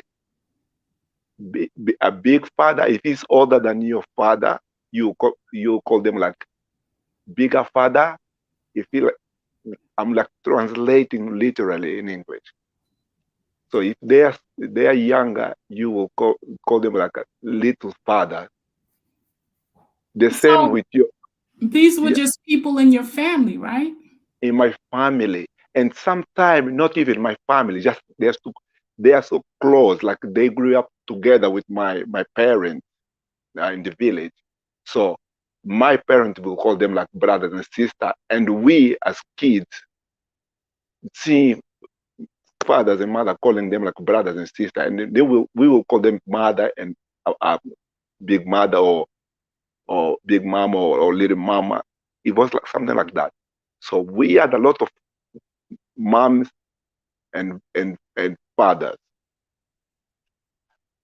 and no, I've never, yeah. And when this elder was talking to me, and he said something really deep. It was like, in our time, there was no such a thing as single woman, or not single woman, but I'll say woman without a family. Because even if you had no family, the way you look after other your sisters or your cousins children was like you would raise your own. So I was like, wow. So now I try to extrapolate to the modern life. I feel like we, as Africans, we are dislocated because this is the way the family is set up in the Western world. It's not it's not compatible with our way of life. I don't know if you understand. I'm being clear. Because I hear you and I do understand, but let me ask you something. Is it still like this now, or is it not? No, we are losing it. It's a shame we are losing it. We have become too westernized, especially in this part of Africa. Do you think We it's are becoming too westernized? westernized. Do you think it's because you're becoming westernized, or do you think it's more materialization is happening to everyone in the world? Yeah, That people are becoming more materialized, meaning that we just want things. We want things. We appreciate things more than people. That's it. But that's Western culture, isn't it? That's the problem. Because what Is it it is, really though? How think about it. We were selling our own people. We wanted things. We cared about things more than people. That's been our weakness. And you yeah, say it's westernized, but I don't think all other races have that in them like we do. Because think about it, like they care about their people. They make sure that they look out for their folks. There's people out there, like let's look at the Asians, or let's look at the some of the other people, other races on this earth, that it seems like they have a sense of humanity towards themselves. Like, I mean, to tell you that I have to tell you, I've done a lot of research, and it just seems like materialism is our thing. It just seems like that's our thing. We do it better than others. We teach others how to be materialistic. Matter of fact, when we do something, others follow. Yeah, I get you, but I respectfully would disagree. Mm-hmm. Yeah, because yeah, it's true that we have this side of being materialistic, but if you look deep into it, it's like, for me, it's like the elite, the people who are more westernized. Because in Africa we have these like two parallel worlds. We have like the cities, especially the inner cities or the suburbs of the city. There are people who living entirely Western life. But then if you retreat into the village, you encounter that African, life still present there. So he has no much expression, but it's still there. The customs, the humility of the people, humility of the people, they're still there, but they have no power. They are powerless. That's the problem. As for being materialistic, selling out people out, yes, it happened, but the way, like, I'll say, from what I know now, I'll say, from each kingdom or a kingdom, there was like they were like some kings. They will come, there will be a sellout, then there will come another ones who were like, resisted. But at the end, they lost the battle. That I would say we lost the battle because we were not united. Maybe we didn't see the, or we didn't take it seriously. The challenges we were faced with. Some of our kings or leaders became so insular. They were just thinking about their tribe, the kingdom. They didn't look beyond it. I think that was our downfall. And then they created this modern nation state, which is just basically I would say it's just Western puppet. Yeah, it's just like, okay, Western backyard. Okay, they will do as I'm told, and we are like lost. Yeah, some in the diaspora, we in Africa, we are like, we have no direction at the moment. It's like we don't know what we really what part should we play in the world. How can we control our destiny? That's the challenge. And then, because we don't have a clear leadership, our people I fell into the to this to this old trap of a material world. Yeah, okay, I will follow what is happening in the world, and I will try to be the best, because we are too competitive. That's as African, we are very competitive. So if we say, okay, let's compete, with the other races and who is most successful, let's do it. But And that's what, yeah. let me ask you something. But do you think that that's our problem right there, competing with others? I think it's a problem. It's a problem, big problem. It is a big problem. I think we shouldn't be competing on their own game, because we could never beat them on their own game. We should be real to we should keep to our own reality. This is what we are. But the problem is we are losing it. We are losing it. I remember a long time ago, you had a gentleman. Is it Bitumi, Utumi? They set up a village. That was very, very encouraging. I wish we could have more people like him. The keeping the African spirit alive. Living African way of life. But how many people we have, or how many followers that brother has. We can agree with him, but it's like we are trapped. We are trapped, into the Western life. We say, okay, that's where we belong. Now we belong over there, but we're living this life. You use the word trapped, and I want to ask you something. Do you really feel like we're trapped, or do you think we're just falling in line at this point? Because I used to think we were trapped, but I don't think it's trap anymore, as much as we find it all so convenient. And even though we understand that it comes with chains and ropes of that oppress us in some ways, this materialism, this sense of wanting to be the best, to have the best grass in the neighborhood, wanting to have the nicest house, and not caring about others. Do you think that it's a trap, or do you think, as much as we want to win, we fell for it? We feel like we should be racing against each other.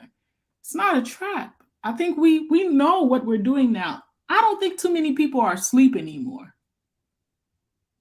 I think it's a choice at this point. And it's sad because I sound like Kanye West. I think slavery was a choice. Well, I think us remaining in the situation where we are not making the types of decisions where we're hustling for what?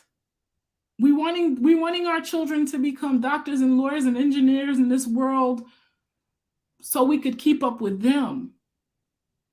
We're not even we're not even exploring the strengths that we have, because we're trying to keep up with their strengths, whoever there are. I believe different humans bring different things to this world. And I don't think we've even started to really exercise what we bring to the world. We've been replicating what others bring because they say that it is superior, that it is what makes, it is what works, and it is what makes, you powerful. I don't think we're exercising our strength in this world.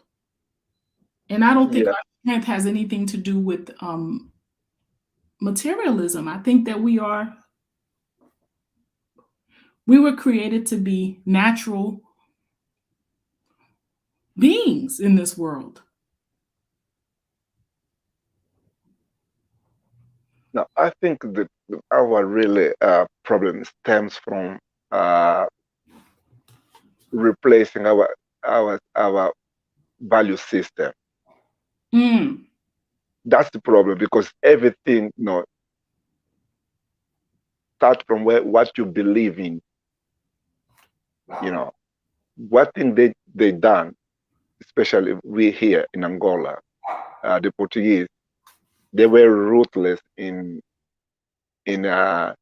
abolishing our religion, and they imposed their religion. So once you forget about your own God, your own histories, your own values, what is left is for you to embrace the value of your oppressor. And after 3, 4, 5 generations, you know, you are completely lost. I told you once, like in our country, our state policy is for every children today, especially those who were born after 1975. The only language they speak, if they were born in the cities, the only language they speak is Portuguese, and their entire name is Portuguese name. They don't have African name. Yeah, and most of them, they identify more. They have more in common with with Portugal than from this follow African. They're not the African because yeah, they're black stuff, Right. but their mindset is totally different. You see, okay, you see some aspect of African, like the respect for the elders is still there, but other than that, they are highly westernized. Yeah, yeah. Their world is not, their mentality is not in Africa. It's somewhere else in Europe, in America, Brazil. Well, that's That's the where they are. thing, isn't it? Everybody, it's funny. You just said that, and earlier I said that in Haiti, it's like you have the children and you're raising them to want to go. The biggest push is to try to get to America or UK or France. So again, that goes with not wanting to see the beauty that we have or appreciating what we have and wanting what others have. We're raising our children to want what others have because what others have, that's it. That's the goal. That's power. That's recognition. That's, to wear this type of clothes, to have this type of education, to be able to eat this type of food, Yeah, and drive these types of cars. That's when you've made it. And so basically, we're always going to be the people that buy things that other people make or appreciate what other people have or can only see the beauty if it has a label outside of our own. And I don't say that that's in every respect, but in a respect to those things that matter the most, be it belief systems, be it education again, be it the way we view success. And I don't think it has anything to do with the younger people or the people that are, I think it has a lot to do with the way we position what we tell them success is. We don't tell them success is being able to go out there and plant your own food and grow it and know that what you're planting, you see, because it's really important what you put in your mouth and what you're eating, because, you know, if you leave your stomach to others, or your you know, anything, anything is capable. They're capable of anything. Right now, most of us live out of supermarkets. We don't know what they put in that, and we know exactly what they're putting in that, because they're so bolden or emboldened that they put it behind in the labels. They let you know that they're poison. There's poison in there. Half of those ingredients we know. There used to be a time that they didn't put them in there, but now they're so emboldened that they put them in there. We're still buying it and eating it. But look, we're standing on a planet that have so many spaces that if we wanted to, we could plant our own food. We could eat well. We could know exactly what we're eating. We could know, we could make sure that the clothes that we're putting on us comes from good material, come with nothing in it that can hurt us. We have the capability to do that. But like you said, those people in the villages, that's where our riches should be. That's where the resources should be coming from. But we're not investing in that. We're investing into a whole bunch of spaces that look like their spaces, because that's where we want to be. That's what good society looks like. We're not edifying ourselves. We're not even putting out our potential, because we're buying everybody else's potential. And it's really disheartening.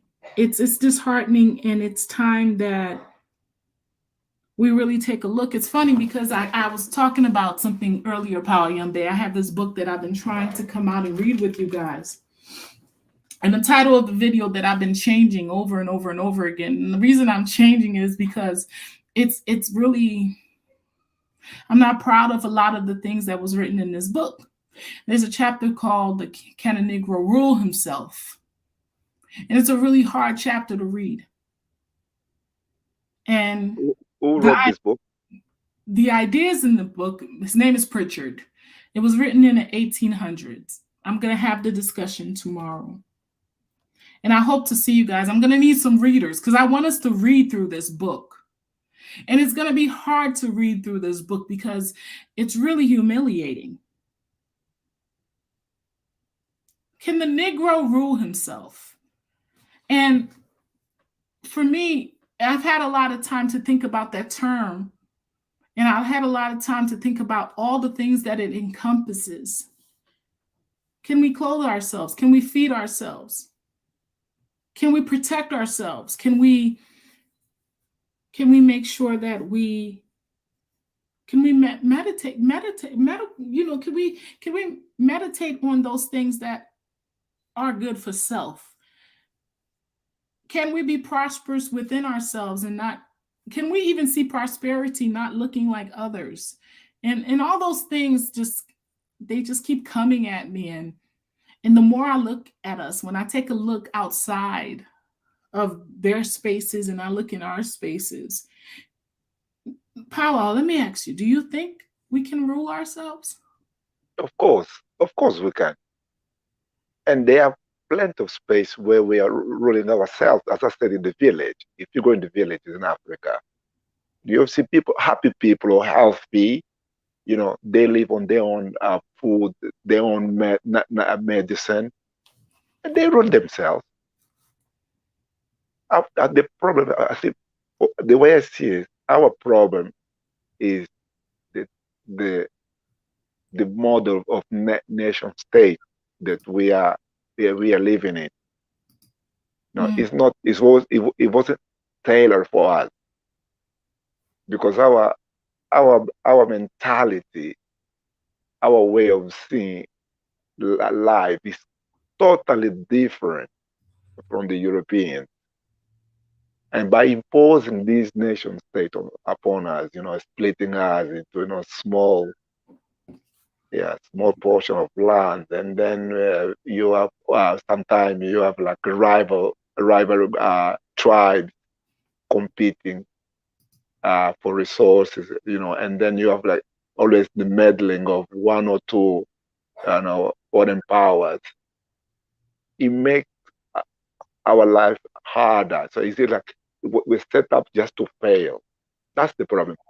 But if you go in now within most of these nation states, if you go like in this small village, small region, you will see people, living their own life, according to our own traditions, Yeah, we can rule ourselves. But the problem is, can we create a super state capable of competing with the East and the West? That's a different ballgame. That's the challenge. And for me, at the moment, I cannot see us doing it because we don't have the leadership. We have the clarity, a visionary leaders, to come and just grab everyone, potential and move us toward this goal of having like a powerful regional bloc within Africa, uh, yeah, which is committed to create a truly African civilization capable of standing on its feet, and capable of defending and and feed itself. I don't see that at the moment. As for the future, I don't know, but I'll be honest with you now. How can I say? It's just too confusing because uh, when you see your reality, no, you see people around you. Sometimes you feel, you see that there's no hope. But then on the other hand, you see like the leaders are coming together, creating the Africa a free, continent of free trade. Yeah, that's a way forward. But then when you look behind it, now I learned. I think I said it once here. I learned that the Swiss bank, they are the one behind. All uh, they restructured all the banks, so they will be basically running all the trade. So it's not African set up. You feel like, okay, so what is the point then? Why we have set up this Africa free continental trade, and then we have other people, running it? You feel like there is a contradiction. Is it really for us? Is it gonna further our interest? So that's where you feel like, oh, maybe it's just another trap. Maybe we're not Yeah, ready ourselves, huh? yeah. As I said, Yeah. we can, our challenge is to build a modern. Shall I say modern? No, I don't say modern. I say build a civilization. That works for us. How about The that? word for us, exactly. Yeah, that's the challenge. That's the challenge. Because And that may not we, mean modern. That may not mean it. I don't know. I'm not saying that it doesn't, but it may not mean that. I don't think I don't think we sit down and really try to explore what truly works for us. What works for us? What would work better for us? Because we're trying to fit into pants that do not fit, basically. And of course, if you're wearing somebody else's pants, you have to pay for it. Mr. Igwe thinks the economic power is the only real power. The problem is that most of us, he says, are not competitive economically and can't exploit the economy to our benefit. no, I disagree. Military power is the only power, really power. Here, I agree with Niger. Sorry, So you but feel like the march of the black man on this earth is the power. The power you feel like is our ability to to protect the ourselves. yeah, first to protect yourself. You know, yeah, you just let's go back to the basic. It's like you are a farmer. if you're not able to protect your farm, there's no way you'll be prosperous, because they always have wild animals invading, other farmers or other people, people with bad intention come and raiding your farm, your farm, your crops. So the first thing in this life is the ability to protect yourself. On that side, I agree with Tonaija. There has been so much damage in this world from people feeling like they're protecting themselves. Do you understand that a lot of what the European kingdoms done in this world was because they were trying to protect themselves from the obvious, be it self-preservation for them was to make sure that they dominated the world. Do you really think protection is so? When you think of it that way, I think that was the blessing of the Europeans. so you think it was a positive thing, and it would be a positive thing for us as well? Yeah.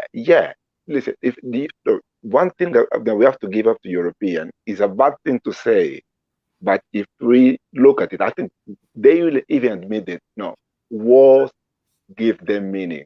So you think that they're an example of what they needed to do to secure their power in this world? Yeah, because they fought too many wars that they learned from their own history, and they realized the only way to be successful, or the only way to be prosperous in this planet, is for you to dominate in the full spectrum. It's like for them, I see the European, they have this zero-sum game, a mentality. It's not about us compromise. It's about me winning. The winner takes all. That's it. And then the Chinese, they learn it, and they adapting. The Russian, they've learned it as well. They're adapting. We're still in the shackle. That's how I see it now. We have to be cynical about it. The problem with Africa, we're so too naive. No, I wouldn't say too naive, because it was social engineering. They took the best of us. Killed them, oversent to the plantations. And the left were the docile ones were left. Yeah, that's the true fact about Africa. That's how I see it. But now it will be a huge challenge for us to have like a generation, we're able to rise up and try to keep everyone in the same wavelength. Now, this task is made harder by the language barriers, our geography as well. If you compare the geography of Europe compared to Africa, yeah. Casey said something in the comment section, and I think that's what she said. Casey said, "Protect themselves from what?" Oh God, from each other. You know that. That's a very strong statement, but it's true. Protect themselves from what? Were we ever a threat? Were we? Other than the Haitian Revolution. Shout out to our Haitian Revolution, Dessalines, our father Dessalines, Jean-Jacques Dessalines, 1803, November 18. Today's the date, y'all. We have to commemorate this date. But other than that, what would they need to protect themselves from?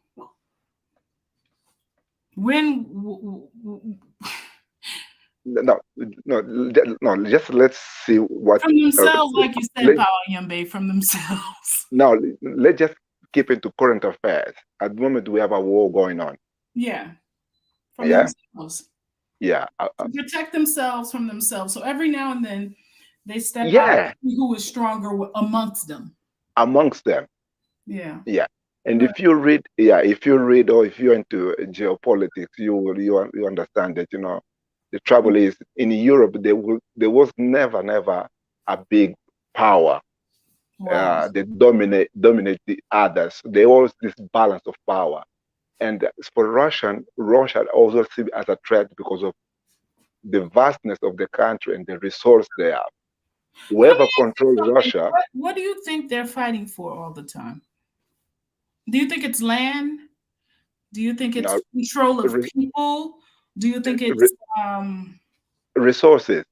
Resources. If you control the resources, you control the people. Yeah, that's it. It's about resources. As long as people buy into those resources, you will be controlled by someone. Yes. Whoever that is in power. Yeah. And something you have to understand, they have industry, and this industry needs raw material. So this industry need to be fed. Interesting. And they have this now like supply chain, and we can never stop. It's 24/7. So you need to expand, your capability of absorbing resources from every corner of this planet. But would you say that human beings, us, that we are resource itself? Because, well, they need people to purchase to buy into these resources, those non-human resources. They're being produced for human resources, so therefore, are we a resource? Yeah, we are. In a sense, we are. Yeah. If we are resource, sometimes as a consumer, sometimes as a free or cheap labor. I think that's the role we have as African. We have in this system. We are only cheap labor or consumers. Yeah, that's the role they have designated to us. No, don't say they. I don't like that. I don't. You see, the thing is that I don't feel like they designated that role to us. I think we have become complacent in those roles. My sister. To be honest with you, Yambe, we're always front lines for them. We're always in the front lines of their wars. Listen, one thing I've learned. We don't fight in their wars. We fight in their wars. We've been fighting in their wars for millennia. So it's not like we can't fight or help protect others. We just don't protect ourselves. And that's something to think about. Yeah, you have a point in there. You have a point. Yeah, but we are the only people, I think, I would say the only, but one of the only people in this planet that till today are totally dominated by foreign powers. Yeah. Okay, it's us. We are okay. You said the Native Americans as well, but the numbers the numbers is totally different. We are I think the majority in this planet, but still we are dominated. That's the problem. We are dominated. We're the majority of resources, human minerals. Yeah. Human resources equal minerals. We are a majority of minerals. Is that what you're saying? Oh man, this has gotten me thinking. Think about it. Or what are we saying? I mean, since we. When I asked you about the war and you said, what I love that Casey brought that up. Protect themselves from what? From wars that they have amongst each other, because they don't really have wars with us. Yeah, because we are being conquered. There's no need. Yeah. So. Yeah, we have been conquered. I'll give you another example. I'll give you guys another example. Look at I think North Korea. Okay. Look at Iran. Right. Yeah. They have their own, here I will take to Niger's role tonight. They have their own military industrial complex, which is advanced. Right. For what? What do you think these 3 countries, 4 countries, Russia, they are 4 independent, Russia, China, North Korea, and Iran. Yeah, and Iran, you include Syria as well. They have their own independent, independent military complex industry. I just feel like they're just consumers of military gear, but they're not gonna, it seems like they're not allowed to become a place of power per se, but they're just consumers of a lot of military gear. They've always been consumers of military gear. Yeah, but why do you think they become consumers of military gear? Why? What animated this mentality, this feeling of you have to prioritize your military industry complex rather than any other aspect of your society, of your economy? The need to feel protected, I guess, fear. That's it. Yeah, they learn from their own history, So let me ask you something. When you think of us, when you think of our people, when you think of melanated humans throughout the world, why do you think that we don't have such an urgency? I mean, other than wanting to protect ourselves from ourselves, why do you think we don't have an urgency to protect ourselves from others? Do we really feel safer with others than we do with ourselves? I think two things, shape our mentality. First is abundance. Okay. We never felt the necessity of having armies, to protect vast territory because we are endowed with everything.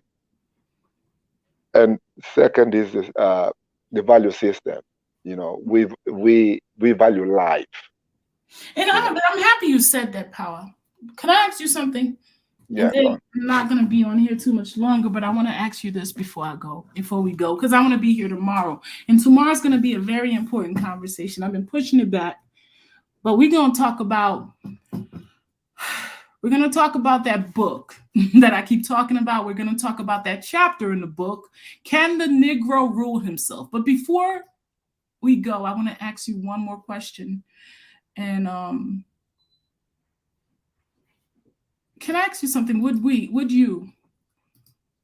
If we were to be in a place of power as a race, how would we be with the other races? Or how do you think we should be? I mean, do you think we're capable of doing what may have been done to us? Do you think it's possible? And even do you think it's right? No. My sister, right? We Africans, we are so giving. We're incapable of war. Then no, of course we are, but if you look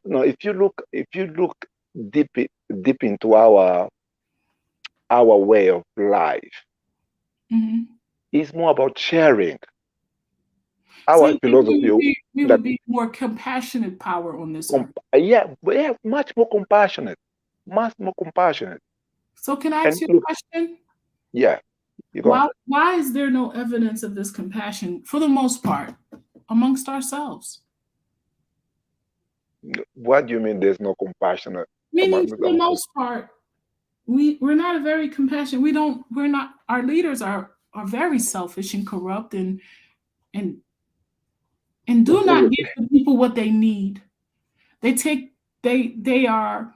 I mean, why are we showing ourselves so? I mean, if we are, it's funny because I've asked somebody else that question. They said the same thing. No, we are too compassionate. We would not treat others. We would not watch others. We would not put people in a space to watch them suffer. But I had to ask them the same thing. I said, well, why are we not as compassionate to ourselves?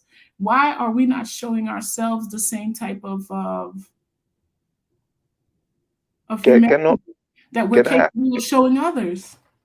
Can I answer this question with an example? You can. Right. Okay. It's about Dessalines and Pétion. Yeah. I learned from you. Okay. Dessalines was the leader, and it was right. Pétion betrayed him. Yeah. I think it was twice, isn't it? Twice he betrayed him. Can you think? Why do you think Dessalines, knowing that Pétion was a threat to him, but still tried to reconcile with him? The same with the first leader who died in France, who died in France, You who mean went Toussaint Louverture? to Saint Liberté. You know, You think he it was? went to, Do you think it was the compassion for the melanated side yeah, of him, or do you think it was the compassion for the unmelanated side?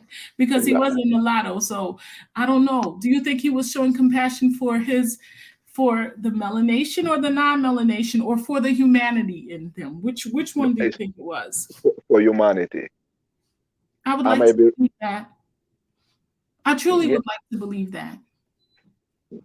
my sister. There is a if you look, there is a lot of example of our leaders, uh, you know, coming to power and then suddenly having this moment of revelation, or you say, as you say that revelation something, and so they become compassionate, and they just lose their marbles, and you feel, and when you look at research, like he knew that this could happen, but still he lowered his guard. Why? You ask yourself why. Right. Our philosophy, our I mean, Toussaint Louverture, he wanted to be French. He wanted to be seen as a Frenchman, and that was really the case. He wanted to be seen as a Frenchman, a true Frenchman, which is really kind of, it's funny because I was talking to someone about what's happening in Haiti, and I was saying how a lot of people aren't paying attention to the fact that there was an earthquake and thousands of people died, hundreds of thousands maybe. And I truly believe that it, in fact, impacted the psyche of the people. Like the psyche of the people. And it's funny because when tragic things happen here in the United States and places in Canada and the UK where, we are blessed to be able to go get the type of therapy that we need. But in a place or space like in Haiti where even going to the doctor is a luxury, is not even a luxury that's an option in some spaces. Nobody's really speaking to the fact that to watch so much death and carnage around you, how much of an effect it could have. And when you think about the Haitian Revolution and everything that happened, for that man, for you to be, when you come from war, right now, people understand now that when some people, when they come from war, they need therapy or they, need to be put on medication because you have post-traumatic stress syndrome that sometimes leads you to become, not yourself. And I just ask myself, why would a man fight for freedom but want to still be connected to that thing that made him unfree? If it's not a mental if it wasn't, I'm not saying, but it's just weird to me. What do you think of that? Why would you fight from something and then want to be connected to that something? Yeah, I think you made a good point. But I think in every uh, let's say revolutionary group or movement, they are all tendencies to have this kind of people who are at the same time they are fighting for their freedom, but at the same time they identified with the aggressor. Right. And so when Yeah. that happens, it was like saying, I want to be under your power. I want to be, as a matter of fact, your power is light to me. So it's kind of a very the same thing that we're doing today, where we're saying, yeah, we want this, we want that, but then we still want to be under your umbrella. We want freedom, but we want to still we want to be able to sit with you at the table. And that's recognized. We're saying it's not fair to say these people are doing A, B, and C to us, but then we're striving and we're pushing our children, propelling them to be able to be seen in their spaces, or respected in their spaces, win their awards, get their degrees and everything else. But we're saying these people are evil. It's kind of weird. How are you telling children how could you raise your children to see something as one thing, but then you're telling them that one thing is it should be your goal? Because you know what? Because something we have in common with our aggressor is the value system, either Christianity or Islam. You know what the Haitian Revolution, what I'm learning, what it's teaching me? Yeah. Is that there are no aggressors. There are only people that suppress themselves. And if you allow yourself to be suppressed, then people will do what they do with you. If we today get up and allow people to do certain things to you, they're going to do it and do it well. They will take advantage of you and they will do that well. But if you don't allow it, then that person will not do it. And I think what happened in Haiti was there was a sense of, we're not allowing this anymore.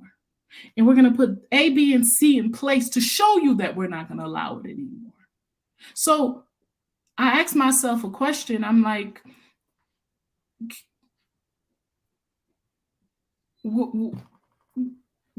is it us? Are we making others treat us the way they do?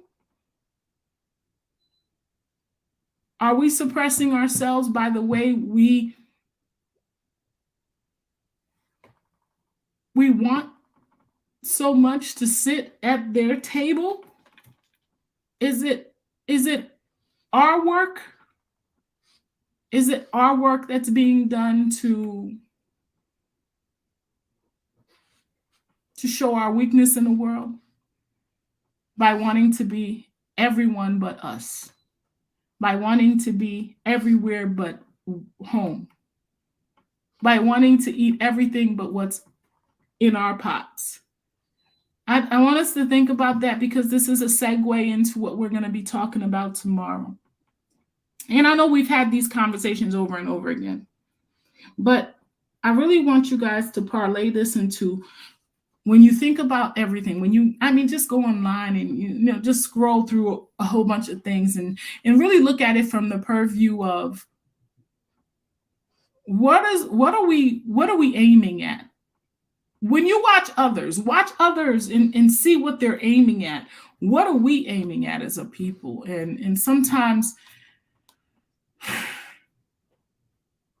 the aggressor is not the aggressor if he does not have anyone to suppress. Well, let's just say that's all the time.